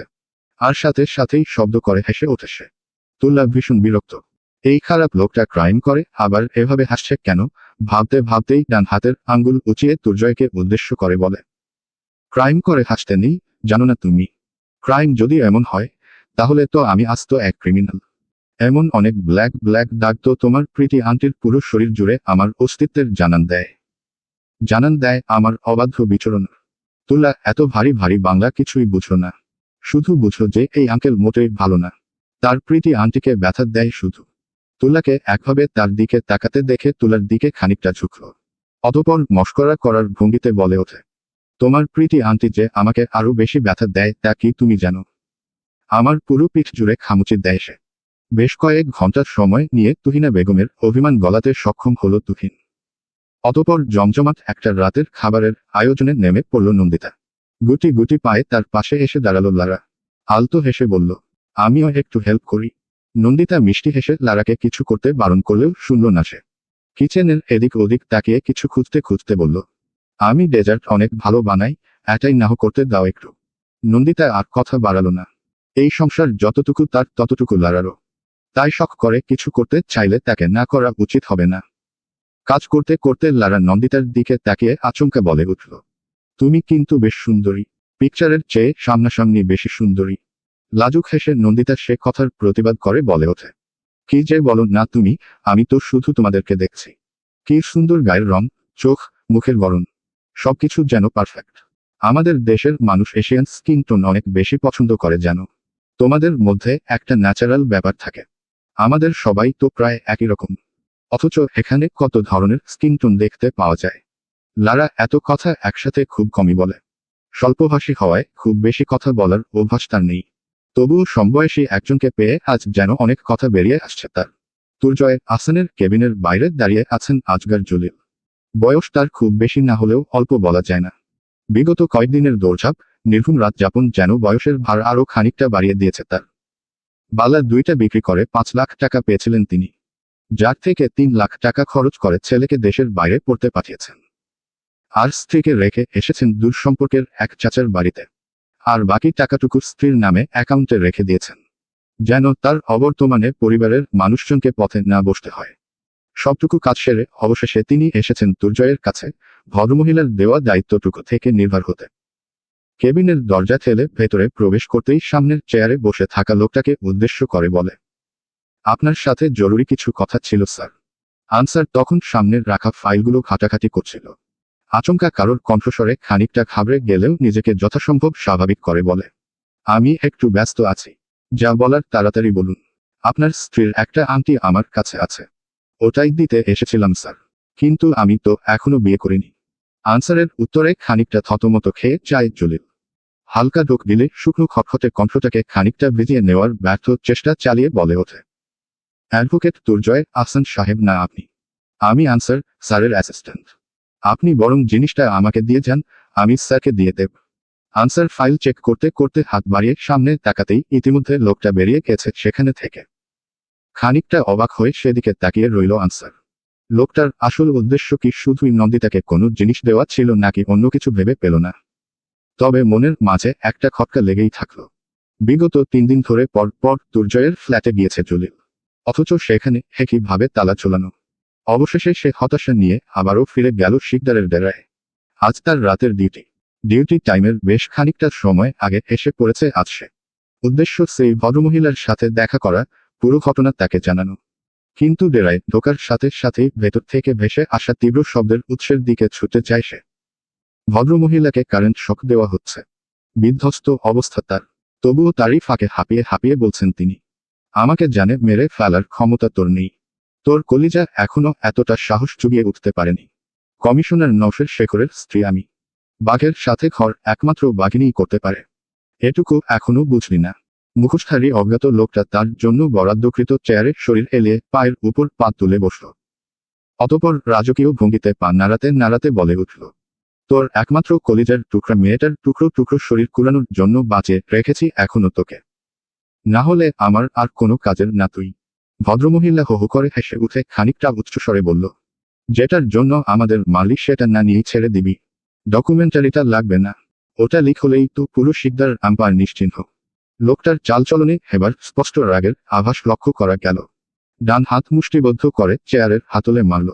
অতঃপর রাগান্বিত কণ্ঠে বলে উঠল, মেয়ে জামাই শ্বশুরবাড়ি বেড়াতে গেছে, রাতারাতি গোটা বাড়িতে আগুন লেগে গেলে ব্যাপারটা কেমন হয়? শিকদারের সব শত্রু একসাথে শেষ। আগুন কেন, দুই বাড়ির আশেপাশে একটা চিঙ্গারিও দুর্জয় আহসানের অনুমতি ছাড়া ঢোকার সাহস দেখাতে পারবে না। নওরিনের কথা শুনে উচ্চশব্দে হেসে ওঠে মুখোশধারী লোকটা। সাথে সাথেই মুখের উপর থেকে মাস্কটা সরিয়ে তুখুর দৃষ্টিতে তাকায় সামনে লোহার চেয়ারে বসে থাকা নওরিনের দিকে। ধীর কণ্ঠে বলে, এবার ঢুকতে দেবে? নওরিন আঁতকে ওঠে, অবিশ্বাস্য কণ্ঠে বলে ওঠে, তুমি? আনসার হাসতে হাসতেই আগের মতো আয়েশি ভঙ্গিতে বসে পড়ে চেয়ারে। আজগার জলিল ডেরা থেকে বেরিয়ে পড়েছে বেশ কিছুক্ষণ আগে। এখান থেকে দুর্জয়ের বাড়ির রাস্তা প্রায় ঘন্টা খানেকের পথ। এই অল্প সময়ে গিয়ে আবার ফিরে আসা বেশ কষ্টকর। তাই ডিউটিরত গার্ডের পকেট কিছু টাকা গুজে দিয়ে কান্নাভেজা কণ্ঠে বলে ওঠে, ছেলেটার আমার বড় অসুখ রে মতিন। আজকা হেরে নিয়া ছুটাছুটি করতে হবে। সাহেব ছুটি দিত না, তুই আজকা আমার ডিউটি দেখা লস ভাই। আয় আর একদিন তোর ডিউটি দেখা নিমু। মতিন মিয়া ভালো লোক। এমন একজন সহজ সরল আর ভালো লোক কিভাবে যে এই শয়তানের ডেরায় পাহারাদার হিসেবে এলো জানা নেই। মতিন পকেট থেকে টাকাটা বের করে জলিলের হাতে দিতে দিতে বলল, পয়সাটা তুমি রাখো জলিল, আমারও একখান মায়া ছিল, এর জন্য মনটা বড্ড পড়ে। তোমার ব্যাটার ওষুধ কিনো এই টেহা দিয়ে। আই এমনি ডিউটিতে থাকুম, হুকুম কিছু কইলে কমু তোমার শরীরটা ভালা না। জলিল সাথে সাথেই হন্তদন্ত পায়ে বেরিয়ে পড়ে সোনারপুরের উদ্দেশ্যে। বালিগঞ্জ থেকে কয়েকটা স্টেশনের পথ সোনারপুর। এরপর সেখানে থেকে মিনিট 20 পথ পেরোলেই সাইয়দ মোহর আলী শাহ সরকার দরগাহ। এর কাছেই অবস্থিত গোছানো পরিমার্জিত দ্বিতল বাড়িটা অ্যাডভোকেট দুর্জয় আহসানের পিতৃপিঠে। দুর্জয়ের বালিগঞ্জ অ্যাপার্টমেন্টের ওয়াচম্যানের কাছ থেকে খোঁজ পেয়েছিল সে এই ঠিকানা। তবে সেখানে যাওয়ার আগে পুরো ঘটনার সম্পর্কে নওরিনকে জানাতে চাওয়ার উদ্দেশ্যে ডেরায় ফিরেছিল জলিল। কিন্তু সেখানে ভয়াবহ অবস্থা দেখে আর দেরি না করে নির্দিষ্ট কাজের উদ্দেশ্যে রওনা দিয়েছে সে। গোটা দিনে তুলাকে এক প্রকার কোলে কোলেই রাখে নন্দিতা। তুলাও বোধহয় তার বকবক করার সঙ্গী পেয়ে সময়টা বেশ এনজয় করছে। রাতে ঘুমানো থেকে শুরু করে তার গোসল খাওয়া সবটুকুর তদারকি দক্ষ হাতে করছে নন্দিতা। রুমে ঢুকে নন্দিতা আর তুলাকে একসাথে হাসাহাসি করতে দেখে দরজায় ঠেস দিয়ে দাঁড়িয়ে পড়ে দুর্জয়। নন্দিতার গলা 2 হাতে আঁকড়ে অনবরত খিলখিল করে হেসে চলেছে তুলা। আর নন্দিতা তার হাসি আরও খানিকটা বাড়িয়ে দিতে গলায় পেটে অনবরত নাক ঘষে চলেছে। অতঃপর দুজনে একসাথে হেসে লুটোপুটি করে শুয়ে পড়ে বেড়ে। মানুষ অত্যন্ত লোভী এক প্রাণী। লোভ, অহংকার, আত্ম-অহমিকা যার শিরায় শিরায় বয়ে বেড়ায় রক্তের সাথে। কারোর সুখী সংসার দেখলেই লালসায় ভরে ওঠে মন। সেই সুখে সুখী হওয়ার সর্বোচ্চ ইচ্ছে পোষণ করতে আগ্রাসী হয়ে পড়ে মন। কখনো নিজেকে আত্মশুদ্ধির মাধ্যমে খুঁজে পেতে চায় সেই সুখ, আবার কখনো লোভের তাগিদে ছিনিয়ে নিতে চায় সামনের মানুষটার সুখ। মানুষের সুখ ছিনিয়ে নেওয়ার মানুষ দুর্জয় নয়, তবে লোভী বটে। সুখের লোভ, ভালো থাকার লোভ, এই লোভ আমাদের প্রত্যেকেরই থাকা উচিত। তুলার আশেপাশে নন্দিতাকে যতটুকু সুখী হিতে সে দেখেছে, এর যাবৎ আর কখনোই এমনটা দেখেনি। তুলা যেন সবটুকু সুখের ভাণ্ডার, যার থেকে একটু একটু করে সুখ আহরণ করে বেড়ায় সে রোজ। তার নন্দিতার মুখের অকৃত্রিম হাসিটুকু কিভাবে যেন তার ঠোঁটের কোণ চওড়া করে ফেলে। পুরুষ মানুষের সুখ তো এখানেই। প্রিয়জনের সুখে সুখী অনুভব না করতে পারলে এ আর কেমন পুরুষ মানুষ। দুজনকে একসাথে দেখতে দেখতে দুর্জয়ের মনে পড়ে গেল নিজেদের সংসারের কথা, নন্দিতাকে নিয়ে বাড়তে থাকা অনিশ্চয়তার কথা, তার অভাবনীয় পরিবর্তনের কথা। বিশ্বাস অবিশ্বাসের দোলাচলে দুর্জয় বিশ্বাসকে খুঁটি করে এগিয়ে চলেছে জীবনে। ভালোবাসার মতো ঠুনকো জিনিসে আজকাল তার দৃঢ় বিশ্বাস জন্মেছে। এই বিশ্বাস যদি তার বোকামি হয়, তবে বোকামিতেই শেষ হোক সে। তবুও জিতে যাক ভালোবাসা। মৃত্যুর শেরে দাঁড়িয়ে আধো আধো কণ্ঠে সে বলুক, ভালোবাসা জিতে গেলাম আমিও। অথচ আমাকে হারাতে গিয়ে সবটুকু হারলে তুমি। বিশ্বাসের অবিশ্বাসের খুঁটিটুকু আরও খানিকটা মজবুত করতে এবার বোধহয় কারোর আসা প্রয়োজন। তাদের একান্ত আপন কেউ, তাদের অংশ কেউ। ভাবনায় বিভোর দুর্জয় ও আশুমে ঠুকেই বেশ জোরালোভাবে স্লিপ খেল। শব্দ পেয়ে ছুটে এলো নন্দিতা আর তুলা দুজনই। তুলাকে গোসল করাতে করাতে দুষ্টুমিতে এলোমেলো ভাবে সাবান পানি ছড়িয়েছিল সে। অথচ সে কথা বেমালুম ভুলে গিয়ে দুপুর থেকে এখন বিকাল। আর সেই সাবান পানিতেই অসাবধানে বাজেভাবে স্লিপ করেছে দুর্জয়। ব্যথাতুর দুর্জয়কে দেখে ফিক করে হেসে দেয় তুলা। ব্যাপারটাতে সে যেন ভারী মজা পেয়েছে। পাবে নাই বা কেন? যে লোকটা তার প্রীতি আন্টিকে ব্যথা দেয় এত বাজেভাবে, তাকে ব্যথা পেতে দেখে তো আনন্দ হওয়ারই কথা তার। হাসবে না করে নন্দিতাও শব্দ করে হেসে উঠল তুলার সঙ্গে। দুর্জয় রাগী দৃষ্টিতে নন্দিতার দিকে তাকালে কিছুক্ষণের জন্য নিজেকে নিয়ন্ত্রণ করে নন্দিতা। অতঃপর আবারও শব্দ করে হেসে ফেলে। সন্ধ্যা ঘনিয়ে আকাশে। ঘনীভূত মেঘের ফাঁকফোকর দিয়ে উকি দিচ্ছে চাঁদের আবছা আলো। কোমরে বেশ ব্যথা পেয়েছে দুর্জয়। ঘটনা শোনার পর লারা বেশ দুঃখী মুখে ক্ষমা চেয়েছে বেশ কয়েকবার। যাওয়ার সময় সাথে করে নিয়ে গেছে তুলাকে। দুর্জয় হাসি মুখে ব্যাপারটা মেনে নিলেও মানতে পারছেন না নন্দিতা। এই কয়েকটা দিন তুলা তার অভ্যাসে পরিণত হয়েছে। অন্তত এই মুখ গোমরা সাইলেন্সার লোকের থেকে তো এর ভালো। ব্যালকনি থেকে আনমনে তাকিয়ে নন্দিতা আকাশের দিকে চেয়ে কি যেন ভাবছে। এই বাড়িতে আসার পর থেকেই বাবা মায়ের কথা ভীষণ মনে পড়ছে তার। এতদিনে তুলাকে কাছে পেয়ে ভুলে ছিল সবকিছু, কিন্তু আজ আচ্ছা তার কি কাঁদা উচিত? ঠিক যেমন করে মেঘযুক্ত ভারী আকাশ গর্জে ওঠে, বর্ষা করে তার ধরণীতে, তারও কি তর্জনে গর্জনে বর্ষা আনা প্রয়োজন চোখে? চোখ যে জ্বালাপোড়া করে, তাও বৃষ্টি নামে না। বেডের উপর হয়ে শুয়ে নন্দিতাকে একটায় দেখছে দুর্জয়। নন্দিতার ভারী হৃদয়ের ভারযুক্ত নিঃশ্বাস যেন এখান থেকেই টের পাচ্ছে সে। মেয়েটাকে সে সর্বোচ্চ সুখ দিতে চায়, অথচ কিভাবে তার আজলায় সবটুকু সুখ ঢেলে দেবে খুঁজে পায় না। একসাথে থেকেও কোথাও একটা দূরত্ব যেন থেকেই গেছে তাদের মধ্যে। রক্ত শ্বাস ফেলে দুর্জয় একরাশ মুগ্ধতা ঢেলে ডেকে উঠল নন্দিতাকে। নন্দিতা, বলুন আনমনে আকাশের দিকে চেয়ে বলে উঠল নন্দিতা। মন খারাপ? কি জানি। দুর্জয় স্পষ্ট শুনতে পেল নন্দিতার দীর্ঘশ্বাসের শব্দ। সাথে সাথেই কণ্ঠে দুষ্টুমি এনে বলল, কাছে আসুন, প্রত্যেক বছর একটা করে লিটল আহসান আপনার কোলে ধরিয়ে দেব, আই প্রমিস। দুর্জয়ের দিকে তাকিয়ে মুচকি হাসল নন্দিতা। বলল, আগে নিজের ভাঙ্গা কোমরটা নিয়ে একা একা উঠে দাঁড়াতে শিখুন, এরপর বড় বড় লেকচার দেবেন মিস্টার। শুধু কোমরটাই একটু ভাঙ্গা, বাকি বডি পার্টস আমার একদম ঠিকঠাক আছে Mrs Ahsan, trust me. Nandita ভ্রুকুচকে তার দিকে তাকালো। দুর্জয় চোখে মুখে ইনোসেন্ট একটা ভাব ধরে বলল, বিশ্বাস না হলে চেক করে দেখতে পারেন। অসভ্য। দিনের উত্তাপ শেষে ফাগুনি রাত। বাতাসের নতুন উদ্যমে জেগে ওঠার ঘ্রাণ। ওপাশের বাহারি ফুলের গাছগুলোতে নতুন কলি, কচি কচি সবুজ পাতার আগমন জানান দেয় বসন্ত এসে গেছে। কানে কানে গুনগুনিয়ে গিয়ে যায় বসন্তের আগমনী গান। নন্দিতা উল্টো পাশ ফিরে শোয়ে। বারান্দার অনুজ্জ্বল হলদেটে আলোতে স্পষ্ট তার কালো ব্লাউজ হতে উন্মুক্ত পিঠ। দুর্জয় চোখ ফেরালো কিছু একটা অবশিষ্ট হওয়ার আগেই। মেয়েটা আজকাল বড্ড বেশি বউ সেজে থাকে। অধিকার দেখায় সবকিছুতে। পাকা গৃহিণীর মতো কথায় কথায় ফুঁসে ওঠে তার উপর। সবসময় কাজে ব্যস্ত থাকে বলে হয়তো খেয়াল করেনি সে। তবে নন্দিতার মধ্যে বেশ সূক্ষ্ম কিছু পরিবর্তন এসেছে। গোলগাল হয়েছে আগের চেয়ে। চেহারায়ও কেমন যেন আদুরে এক ভাব।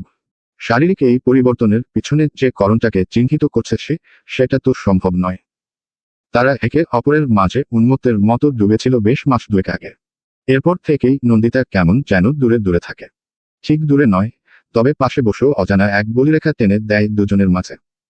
কেমন যেন সতর্ক ভাব তার মধ্যে। এই দেয়াল টোকে এগিয়ে যাওয়া আর সম্ভব হয়ে ওঠে না দুর্জয়ের। তার উপর মনের মধ্যে চলতে থাকা নানান দোলাচলে এতদিন বড্ড বাজেভাবে ফেসেছিল সে। সঠিক একটা সিদ্ধান্তে আসতেও সময় লাগত। সবটা মিলিয়ে তাদের মধ্যে দূরত্বের পরিমাপ বেশ। এই দূরত্বের ডিঙ্গি টপকে তার ধারণা সঠিক হওয়া সম্ভব নয়। দুর্জয় বারান্দা ছেড়ে এগিয়ে গেল বিছানার কাছে। আর 2 দিন পরেই ফিরতে হবে তাদের। তুলাকে ফেলে, একটা যৌথ পরিবার ফেলে নন্দিতার ও বাড়িতে যাওয়া বেশ কষ্টকর হবে নিশ্চয়ই। তার উপর গোটা দিন একা একাই সময় পার করে সে। ভাবনার মাঝেই নন্দিতার পাশে গিয়ে বসল সে। কপালে পড়ে থাকা এলোমেলো চুলগুলো আছড়ে পড়ছে চোখে মুখেও। আলতো হাতে চুলগুলোকে কানের পিঠে গুজে দিয়ে মুখটা খানিকটা নামিয়ে আনল সে। ঘুমন্ত স্ত্রীর ললাটে আলতো করে ঠোঁট ছোঁয়ালো। অতঃপর ঠোঁটটুকু চেপে ধরে রাখল সেখানে বেশ অনেকটা সময়। যেন তার ভাগ্যে লেখা সবটুকু ত্রুটি শুষে নিচ্ছে সে। ঘুমের মাঝেই খানিকটা নড়েচড়ে উঠে অন্য পাশে ফেলল সে। দুর্জয়ও সাথে সাথে উঠে দাঁড়ালো বিছানা ছেড়ে। নাছোড়বান্দা ভঙ্গিতে আবারও গিয়ে বসল নন্দিতার পাশে, মুখের সামনে, যেখান থেকে 2 চোখ ভরে দেখা যায় তাকে। ডান হাত কানের নিচে দিয়ে হেলোমেলো হয়ে শুয়ে আছে নন্দিতা। নিচের ঠোঁট উল্টে ঘুমের ঘোরে কি যেন বিড়বিড় করছে সে।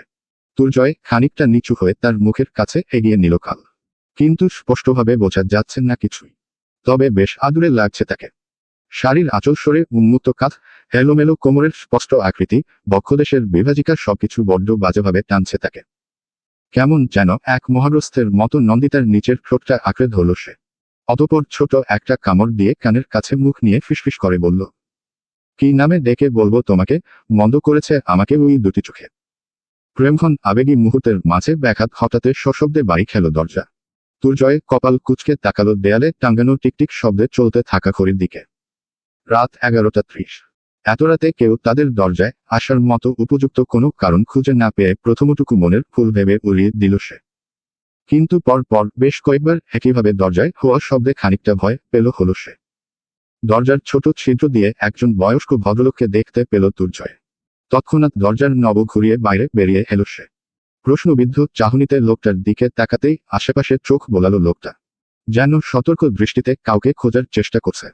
অতঃপর চটজলদি পকেট থেকে একটা খাম বের করে দুর্জয়ের হাতে ধরিয়ে দিয়ে বলল, এটা ম্যাডামের জন্য। দুর্জয় হতভম্ব দৃষ্টিতে একবার লোকটার দিকে তো একবার হাতে তাজা জিনিসটার দিকে তাকাচ্ছে। এই মাঝরাতে তার সাথে ঠিক কি ধরনের মশকরা করা হচ্ছে এটাই বোঝার চেষ্টা করছে যেন। তন্মধ্যে হনহন করে চলে গেল লোকটা। চোখের আড়াল হওয়ার আগে দুর্জয়ের দিকে ফিরে কেমন যেন এক হুঁশিয়ারি কণ্ঠে বলল, রক্ষাকবচের নামে শত্রুর প্রবেশ চারিদিকে। আপনার চেয়ে আপনার স্ত্রীর বিপদ বেশি আশেপাশে। জলিল আর এক মুহূর্ত দাঁড়ালো না। পরনের চাদরটা দিয়ে মুখ এঁকে বেরিয়ে গেল বাড়ি থেকে হনহন করে। পিছু ফিরল না আর একবারও। অথচ দুর্জয় ঠায় দাঁড়িয়ে সেই একই জায়গায়। বরফের মতো জমে গেছে যেন তার পা দুটো। নড়াচড়া করার ন্যূনতম শক্তিটুকু পাচ্ছে না। নানান প্রশ্ন জালের মতো ঘুরে ধরেছে তার মস্তিষ্ক। অতঃপর কুণ্ডলি পাকিয়ে জট লেগে যাচ্ছে একের সাথে অন্যের। কিন্তু উত্তর অজানা। সকালটা শুরু ভ্যাপসা গরম দিয়ে। ঘুম থেকে উঠে নন্দিতা সবার আগে গোসল সেরে নেয়। গরমে শরীরটা বড্ড চাপচাপে লাগছিল। এখনো বাড়ির কেউ ঘুম থেকে ওঠেনি। তুহিন আর লারা বেশ দেরি করেই ওঠে ঘুম থেকে। কড়া পাওয়ারের ওষুধ খান বলে তুহিনা বেগমও বেশ বেলা করে ওঠেন ঘুম থেকে। কাজ কাম থেকে বিরতি বলে দুর্জয়ও সকাল সকাল ওঠার তারা দেখায় না। বালিশ আঁকড়ে শুয়ে থাকে বেলা 12টা পর্যন্ত। আপাতত গোটা ঘরে সে একাই জেগে। আয়নার সামনে দাঁড়িয়ে ভেজা চুলগুলো পরিপাটি করতে করতে সকালের নাস্তা কি বানাবে সে নিয়েই মনে মনে চিন্তা ভাবনা করছিল সে। এমন সময় মনে হলো ফ্রিজে দুধ আছে বেশি করে। পায়েস বানালে মন্দ হয় না। দুর্জয়ের বেশ পছন্দের। ভাবনাটুকু মনে আসতেই শরীর গুলিয়ে আসলো নন্দিতার। দুধের কথা চিন্তা করেই পেটের ভেতর থেকে মোচড় দিয়ে বেরিয়ে আসতে চাইল সবকিছু।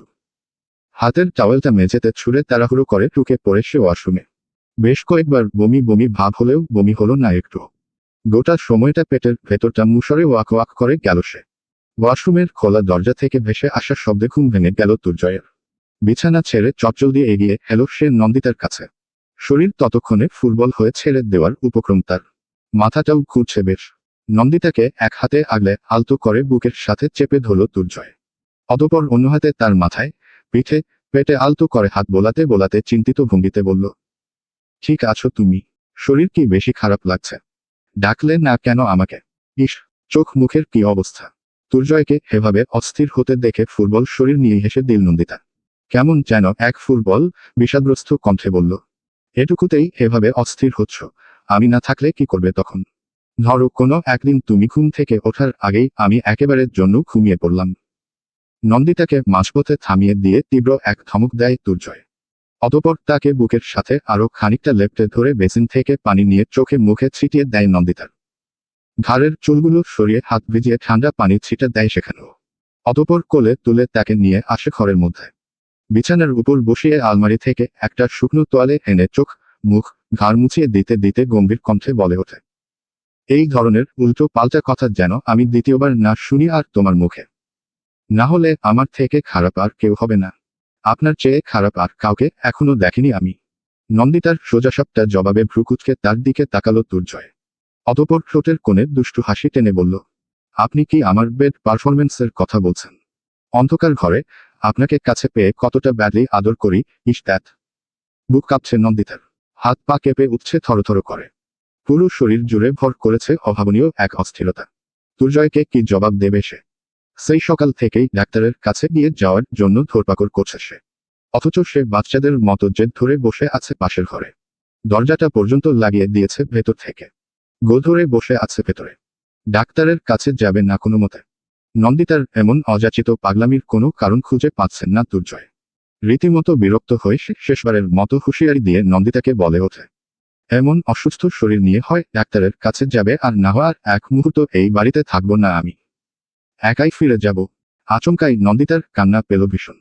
এই প্রথমবারের মতো দুর্জয় বেসুর আচরণ করল তার সাথে। পারিবারিকভাবে বিয়ে হলেও এতখানি রূঢ় সে আজ পর্যন্ত হয়নি। তবে মনে মনে তাচ্ছিল্য হাস্যও বটে। সে যে চায় এই সম্পর্কের মাঝে ফাঁকা সুখ, ফাঁক ফুকুর দিয়ে অশান্তির বীজ বপন হোক। এরপর শুষ্ক পানিতে পানি খাবার খেয়ে সেই বীজ চারাগাছ থেকে এক পূর্ণাঙ্গ বৃক্ষের রূপ নিক। মুছে যাক সে দুর্জয়ের মন মস্তিষ্ক থেকে। অথচ নারী মন তার অন্য কারোর সাথে সহ্য করতে পারে না স্বামীকে। এ ভাগ যেন তার হৃদয়ের ভাগ, যার কোনো ভাগাভাগি নেই, নেই কোনো বাটোয়ারা। এর সবটুকু অধিকার, সবটুকু সত্তা শুধুই তার। বাঙালি নারী বলে কথা। সবাইকে গ্যাস্ট্রিকের সমস্যা বলে বুঝে দিতে চাইলেও নন্দিতা বেশ টের পাচ্ছে এ কিসের সংকেত। রোগ তার শরীরে ছড়িয়ে পড়েছে রীতিমতো। তাই তো এবার ধীরে ধীরে প্রকাশ পাচ্ছে তার লক্ষণ। শরীর জুড়ে লক্ষণীয় অস্বাভাবিক পরিবর্তন তাকে আরও বেশি করে টের পাইয়ে দেয় দুর্জয় এখন তার ধরা ছোঁয়ার বাইরে। চাইলেই আর কখনো দুর্জয়কে কাছে পাবে না সে। ওই মানুষটার বেপরোয়া ভালোবাসায় ডুব দিতে পারবে না। তার নির্লিপ্ততা কথার মতো লাগামহীন উন্মত্ত বিচরণে শিহরিত হওয়া হবে না। সবকিছুর ঊর্ধ্বে দুর্জয়, এই পরিবার, এই গোটা দুনিয়া থেকে বিদায় নেওয়ার দিন ঘনিয়ে আসছে তার। আচ্ছা, এরপর কি মানুষটা আবার নতুন করে সংসার করবে? তাকে বিশ্বাসঘাতক ভেবে নতুন কোনো নারীকে আলিঙ্গন করে বুকে জড়িয়ে নেবে? তার পেশিযুক্ত দুই বাহুর মাঝে আবদ্ধ করবে নতুন কাউকে? ওই একই ঘরে, একই বিছানায় তারা। না এর পরের টুকু আর ভাবতে পারল না সে। শরীর জুড়ে তীব্র এক ঝাঁকুনি দিয়ে কণ্ঠনালী অবরুদ্ধ হলো। দুই হাতে মুখ ঢেকে আচমকাই কান্নায় ভেঙে পড়ল সে। এসব ভাবনা তাকে পীড়া দিচ্ছে। বড্ড বেশি যন্ত্রণা দিচ্ছে তার মানব হৃদয়ে। অসহনীয় চিনচিন ব্যথারা এক ঢোল পেটানোর মতো দাপিয়ে বেড়াচ্ছে তার শরীর জুড়ে।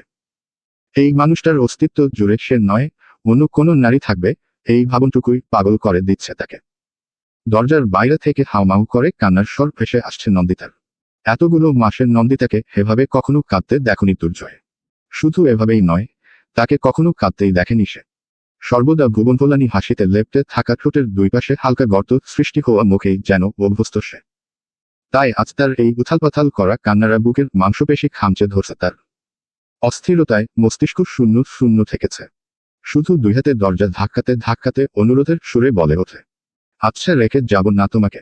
এমন বাচ্চাদের মতো করছো কেন? দরজাটা খোলো অন্তত। ডাক্তারের কাছেও নিয়ে যাব না, শুধু আমাকে তোমার কাছে আসতে দাও। কান্না থামাও। তুহিনা বেগম সহ বাকিরা বেশ খানিকটা দূরেই দাঁড়িয়ে দিলেন। সকাল সকাল এক প্রকার হৈহুল্লোড়ের মাঝেই ঘুম ভেঙে গেছে তাদের। ঘটনার বিষয়বস্তু না বুঝলেও দুর্জয়ের মনের শক্ত খোলস ভেদ করে নন্দিতা যে সেখানে পাকাপোক্ত বাসা বেঁধেছে, এ বেশ টেরও পেলেন সালমা বেগম। ঠোঁটে তাই তার ক্ষীণ হাসি লেপ্টে। বেশ খানিকটা সময় অতিবাহিত হতেই ভেতর থেকে দরজার লক খুলে দিল নন্দিতা। ফোলা ফোলা চোখ মুখ কান্নার ফলে লাল হয়ে আসে।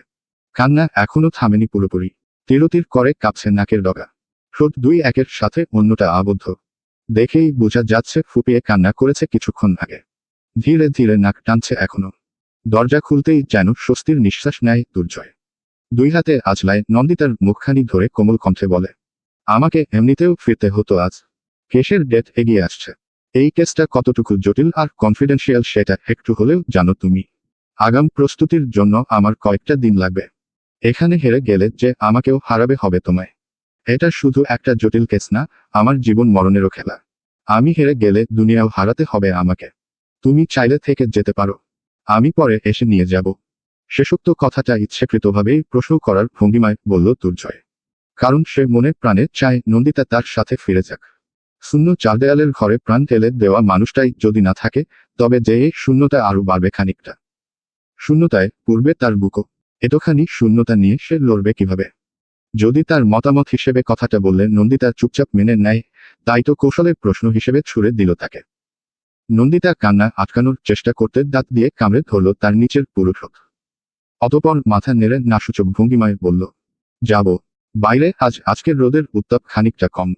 দুপুরের খাওয়া দাওয়া শেষে ব্যাগ গুছিয়ে নিচ্ছে নন্দিতা। সন্ধ্যার দিকে রওনা দেবে তারা। ঘন্টা দেড়েকের পথ, তাই রাত হওয়ার আগেই পৌঁছে যাবে ঠিকমতো। খাওয়া দাওয়া শেষে দুর্জয় বেরিয়েছে কোনো এক কাজে। এই ফাঁকে সালমা বেগমের কাছ থেকে উপরতলার চাবিটা নিয়ে সেখানে যাওয়ার কথা ভাবে নন্দিতা। নন্দিতার বাবা মার মৃত্যুর পর উপরতলাটা আর ভাড়া দেয়নি তারা। বোধহয় তাদের জিনিসপত্রগুলো গুছিয়ে নেওয়ার কথা বলার সাহস পায়নি নন্দিতাকে, তাই তো না কখনো তারা আর উপরতলায় গিয়েছে আর না সেই জিনিসপত্র সরিয়ে অন্য কাউকে ভাড়া দিয়েছে। এই পরিবারকে দেখলেই কৃতজ্ঞতায় নুজ হয়ে আসে সে। এই দুটো বয়স্ক মানুষকে এত ভালো কে হতে বলেছিল? তার মতো সদ্য অনাথ হওয়া মেয়েটাকে কি নির্দ্বিধায় নিজের ঘরে তুলে নিল, বেঁধে দিল পাকাপাকিভাবে নিজের পরিবারের সাথে। অথচ তাদের পরিচয় ছিল অল্পদিন। এই অল্পদিনের পরিচয়েই কতটুকু মায়া, ভালোবাসা জন্মালে তবেই ছেলের বউ হিসেবে গ্রহণ করা যায় এমন একটা মেয়েকে, যার কিনা কেউ নেই দুনিয়াতে। তারা আগলেন না নিলে আজ বোধহয় রাস্তায় রাস্তায় ঘোরা ছাড়া আর কোনো উপায় থাকতো না তার। অনেকগুলো মাসের অব্যবহৃত তালায় মরিচা পড়েছে। খুলতে গিয়ে বেশ পেতে হয় নন্দিতাকে। অবশেষে দরজা খুঁজে ভেতরে ঢুকতেই ভ্যাপসা গরমে কেমন যেন দমবন্ধ হয়ে আসে তার। তাড়াহুড়ো করে ঘরের দরজা জানালাগুলো খুলে ঘরের লাইট ফ্যানগুলো চালিয়ে দেয়। 3 কামরার ঘরের 2টো বেডরুম আর একটা কিচেন ডাইনিং রুম একসাথে। নিচতলার অর্ধেকটা জুড়ে রয়েছে এটুকু, আর বাকিটুকু খোলা ছাদ। এই ছাদে আসার সিঁড়ি উঠে এসেছে নিচতলা দিয়েই। বাবা মায়ের ঘরে ঢুকে বেশ খানিকটা সময় থম মেরে বসে থাকল নন্দিতা। একে একে মনে পড়ে গেল বাবা মায়ের সাথে কাটানো সময়গুলোর কথা।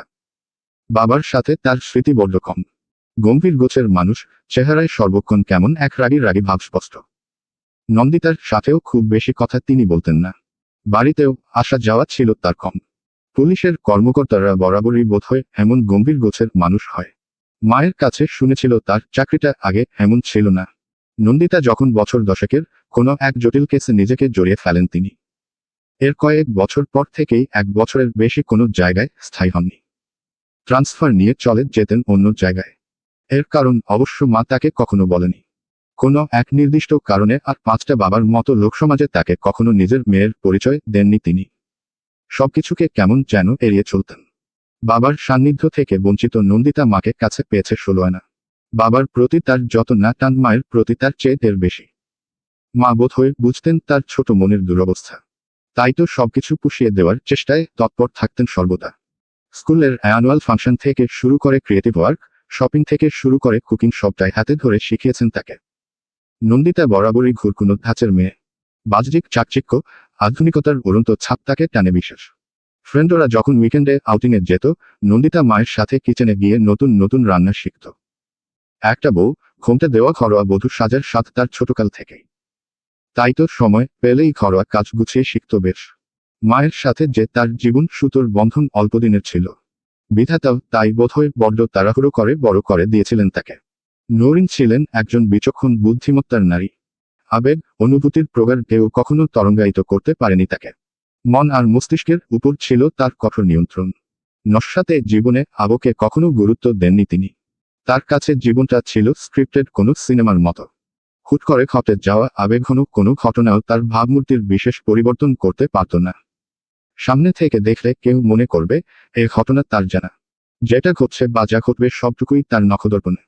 তাই তো কোনো প্রকার অনুভূতির খেলা দেখা যেত না তার ভাবমূর্তিতে। নিজের আবেগকে যথার্থ নিয়ন্ত্রণ করতে জানতেন তিনি। জীবদ্দশায় নন্দিতাকেও তিনি আবেগী হতে দেননি। আবেগ অনুভূতির উপর নিয়ন্ত্রণ করার শিক্ষা তাকে দিয়ে গেছেন। নন্দিতার এমন রোবটিক জীবন ভীষণ অপছন্দের। যে জীবনে প্রচুর হাসার কিছু হলে হাসতে পারবে না, বুক ভেঙে কান্না এলে দাপিয়ে কাঁদতে পারবে না, এমন জীবন রোবটিক নয় তো কি? মা বলতেন, কান্না মানেই দুর্বলতা। কারোর সামনে বোকার মতো কেঁদে ফেললে সমানের মানুষটা তোমার দুর্বলতা স্পষ্ট টের পেয়ে যাবে। কিন্তু নন্দিতা মানে না এসব। মানতে চায় না বরং। তার কাছে মনে হয় কান্নার চেয়ে বড় অস্ত্র আর কিছু নেই এই পৃথিবীতে। চোখ হতে নিঃসৃত 2 ফোঁটা জল নিমেষেই বশ করে ফেলতে পারে তোমার প্রিয়জনকে। কথায় যে কাজ পারে না চোখের জল তা চোখের পলকেই করে ফেলে। মায়ের আলমারিটা খুলে ভীষণ যত্নে তার শাড়িগুলোতে হাত বুলালো নন্দিতা। অতঃপর একটা সোনালি পাড়ের সাদা রঙের শাড়ি টেনে নিল নিজের হাতে। চোখ বন্ধ করে নাক ডুবিয়ে বেশ জোরে জোরে টেনে নিল বাতাস। এই শাড়িটা বাবার ভীষণ পছন্দের ছিল। যখনই বাবা আসতো প্রায় দিনই এই সাদা শাড়িটা পরার আবদার করত মাকে। কিন্তু কোনো এক অজানা কারণে মা সবসময় তার চাওয়ার গুরুত্ব দিতেন না। তবে পরতেন মাঝে মাঝেই। শাড়িটাতে তাকে যে কি ভীষণ সুন্দর লাগতো।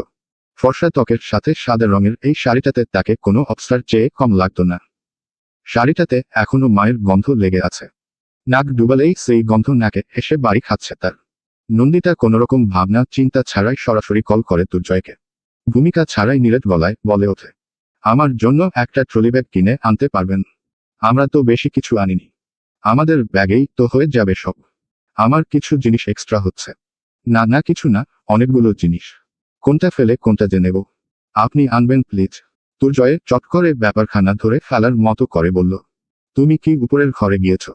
নন্দিতা কণ্ঠ খাদে টেনে ছোট করে উত্তর দিল, জি। দুর্জয়ের আর বাক্যব্যয় না করে ফোনটা কেটে দিল। বেশ কিছুক্ষণ বাদেই সিঁড়ির কাছ থেকে তুহিনের গলা শোনা গেল। নন্দিতা ঘর ছেড়ে বেরোতেই তার চোখে পড়ল 2 হাতে 2টো বড় সাইজের ট্রলি ব্যাগ হাতে হাসি মুখে দাঁড়িয়ে আছে তুহিন। নন্দিতাকে দেখা মাত্র ব্যাগ দুটো তার হাতে এগিয়ে দিয়ে নরম কণ্ঠে বলল, ভাইয়ার আসতে সময় লাগবে। আপনাকে সময় নিয়ে গুছাতে বলল। তাড়াহুড়োর দরকার নেই। কথাটুকু শেষ করেই হনহন করে নিচে নেমে গেল তুহিন। কৃতজ্ঞতায় চোখ ভারী হয়ে এল নন্দিতার। এমন একজন মানুষকে সে ঠকাচ্ছে। আদতে কি ঠকাচ্ছে সে? ঠকাচ্ছে তো। সত্য গোপন করা কি ঠকানো নয়? কিন্তু তার কাছে আর উপায় কই? আচ্ছা এই কেসটা জিততে না পারলে যে তার জীবন সংকটের কথা আজ সকালে দুর্জয় তাকে বলল, তা কি সত্যি? কিন্তু শুধুমাত্র তার জীবনের কথা ভেবেই তো এত আয়োজন। শুধু তার নয়, বরং দুর্জয়ের গোটা পরিবারকে বাঁচাতে গিয়েই তো এই ফাঁদে পা দিয়ে ফেলল সে। নন্দিতা আনমনে ভাবতে থাকে সেদিনের কথা। একটুতেই ঠান্ডা লাগার ধাত নন্দিতার। হে কারণে বাড়িতে আইসক্রিম খুব একটা ওঠে না, দুর্জয়ের করা নিষেধ এ বিষয়। কিন্তু সেদিন দুপুরের মিষ্টি রোদে নন্দিতার মন আকুপাকু করছিল একতলা আইসক্রিমের জন্য। দুর্জয়ও সে সময় বাড়িতে থাকে না। তাই সুযোগ বুঝে দরজাটা লক করে নেমে পড়ে নিচে। বড় রাস্তার ওপাশেই গ্রোসারি শপ। দারোয়ান চাচাকে দিয়ে আনালে যদি কোনোভাবে তার কানে চলে জয়বে কেলেঙ্কারি বেঁধে যাবে আজ। তাই তো নিজেই রাস্তা পেরিয়ে দোকানে গেল। 2 হাতে 2টো আইসক্রিম নিয়ে খোশমেজাজের রাস্তা হওয়ার সময় কোথা থেকে যেন আচমকা একটা বাচ্চা ছেলে ছুটে এলো তার কাছে। অতঃপর আইসক্রিম ধীর হাতের ভাঁজে এক টুকরো কাগজ গুজে দিয়ে সাথে সাথেই দৌড়ে পালানো সেখানে থেকে। ভারী ভারী চোখের পল্লব ফেলে নন্দিতা গোটা পথ সেটার দিকে তাকিয়ে রইল। এরপর রুমে ঢুকে সেটাকে সাইডে রেখে আরাম করে আইসক্রিম দুটো খেয়ে বেসিন থেকে হাত ধুয়ে ফেরার সময় আচমকা মনে পড়ে গেল তার সেই কাগজের কথা। টেবিলের উপর আলগোছে রাখা সেই কাগজের ভাঁজ খুলতেই দেখল বড় বড় অক্ষরে লেখা, অ্যাডভোকেট দুর্জয় আসান আর তার পরিবারকে বাঁচাতে যোগাযোগ করুন এই নম্বরে। ভয়ে শুকিয়ে কাঠ হওয়া গলা নিয়ে সাথে সাথেই নন্দিতা কল করল কাগজে দেওয়া সেই নম্বরে। কল তুলে কোনো প্রকার ভূমিকা ছাড়াই একজন পুরুষকণ্ঠ অত্যন্ত গাম্ভীর্য সুরে বলে উঠল, সদ্য সদ্য বিয়ে করেছে অ্যাডভোকেট দুর্জয়ের কিন্তু একদমই উচিত হচ্ছে না নিজের জীবন নিয়ে এমন ছিনিমিনি খেলার। Very bad. কে বলছেন আপনি? কে বলছি এটার চেয়ে বড় জরুরি হলো কি বলছি। আপনার হাজব্যান্ডকে বোঝান শিকদারের কেসটা যেন ছেড়ে দেয়। না হলে যে অল্প বয়সেই বিধবা হতে হবে আপনাকে। বাবা মা গেছে, শ্বশুর শাশুড়িও একদম জায়গা মতো টপকে যাবে। একা একা থাকেন বয়স্ক দুজন মানুষ। আহা, এই কষ্ট সহ্য করা যায় নাকি? তার চেয়ে ওপারে শান্তি থাকলে ভালো হয় না? নন্দিতার হৃৎপিণ্ড কেঁপে উঠল তাৎক্ষণিক। তার একটা দুনিয়া উজাড় হয়েছে এই তো কয়েক মাস আগেই। নতুন করে বাঁচতে শিখেছে এই কয়টা মানুষকে আঁকড়ে ধরে। এখন যদি তারাও তাকে ছেড়ে চলে যায়, কি নিয়ে বাঁচবে সে? কেন বাঁচবে? না, আর মাথা কাজ করে না তার। ত্বরান্বিত কণ্ঠের সাথে সাথেই বলে ওঠে, আমি চেষ্টা করব। প্লিজ আপনি আমার পরিবারের কোনো ক্ষতি করবেন না। লোকটা কুটিল হাসে। হাসতে হাসতেই বলে, আপনি যতদিন আমার কথা মতো চলবেন আমিও আপনার কথা রাখব। আপনি হেরফের করলে আমিও। নন্দিতা কিছু বলার আগেই নিঃশব্দ হয়ে যায় ওপাশ থেকে। সে পুনরায় কল করতে গিয়ে দেখে নম্বরটা সুইচ অফ। এরপর আর কখনো এই নম্বর ওপেন হয়নি। প্রতিবারই তারা নতুন নতুন নম্বর থেকে মেসেজ দেয়। নন্দিতার ভাবনার সুতো ছেড়ে আসরের আজানের শব্দ শুনে ফুস করে এক দীর্ঘশ্বাস ছেড়ে ট্রলি দুটো হাতে নিয়ে ঘরের ভিতরে ঢোকে সে। অতঃপর আলমারি থেকে হেঁকে হেঁকে সবগুলো শাড়ি ভাঁজ করে ঢোকায় ব্যাগের মধ্যে। জলিল: জি ম্যাডাম। তোমার আগের কাজটা ঠিক মতো হয়েছিল তো? কোনো হেরফের হলে কিন্তু মেয়েটার আমার সর্বনাশ হয়ে যাবে। জলিল নওরিনের দিকে তাকিয়ে বিনয়ের সুরে বলে, আপনি চিন্তা করবেন না ম্যাডাম, প্রতিটা রক্তের শিশি আমি নিজের হাতে বদলে দিয়েছি। এরপর তাদের প্ল্যান কি? 2 দিনের মধ্যেই আবার রক্ত নিতে লোক পাঠাবে ওই বাড়িতে। কি সব পরীক্ষা হবে? তোমাকে কি করতে হবে মনে আছে তো? ম্যাডাম। টেকা দিয়ে ওইটা বদলাতে হবে আবার। কথাটুকু শুনে রহস্যময় হাসি হাসল নওরিন। নন্দিতার বাড়িতে যাওয়া প্রতিটা ব্লাড স্যাম্পল সে এই বন্ধ ঘরের লোহার চেয়ারে বসে বসেই চেঞ্জ করে ফেলেছে। 2 দিন পর স্যাম্পল কালেক্ট করে যে রিপোর্ট আসবে সেসবের ব্যবস্থাও হয়ে গেছে। এখন শুধু সঠিক সময়ের অপেক্ষা। শিকদার ভাবছে ওরা তাকে আটকে রেখেছে, কিন্তু সে যে স্বেচ্ছায় এখানে পড়ে আছে, এ কথা তাদের ধরা ছোঁয়ার বাইরে। চলবে।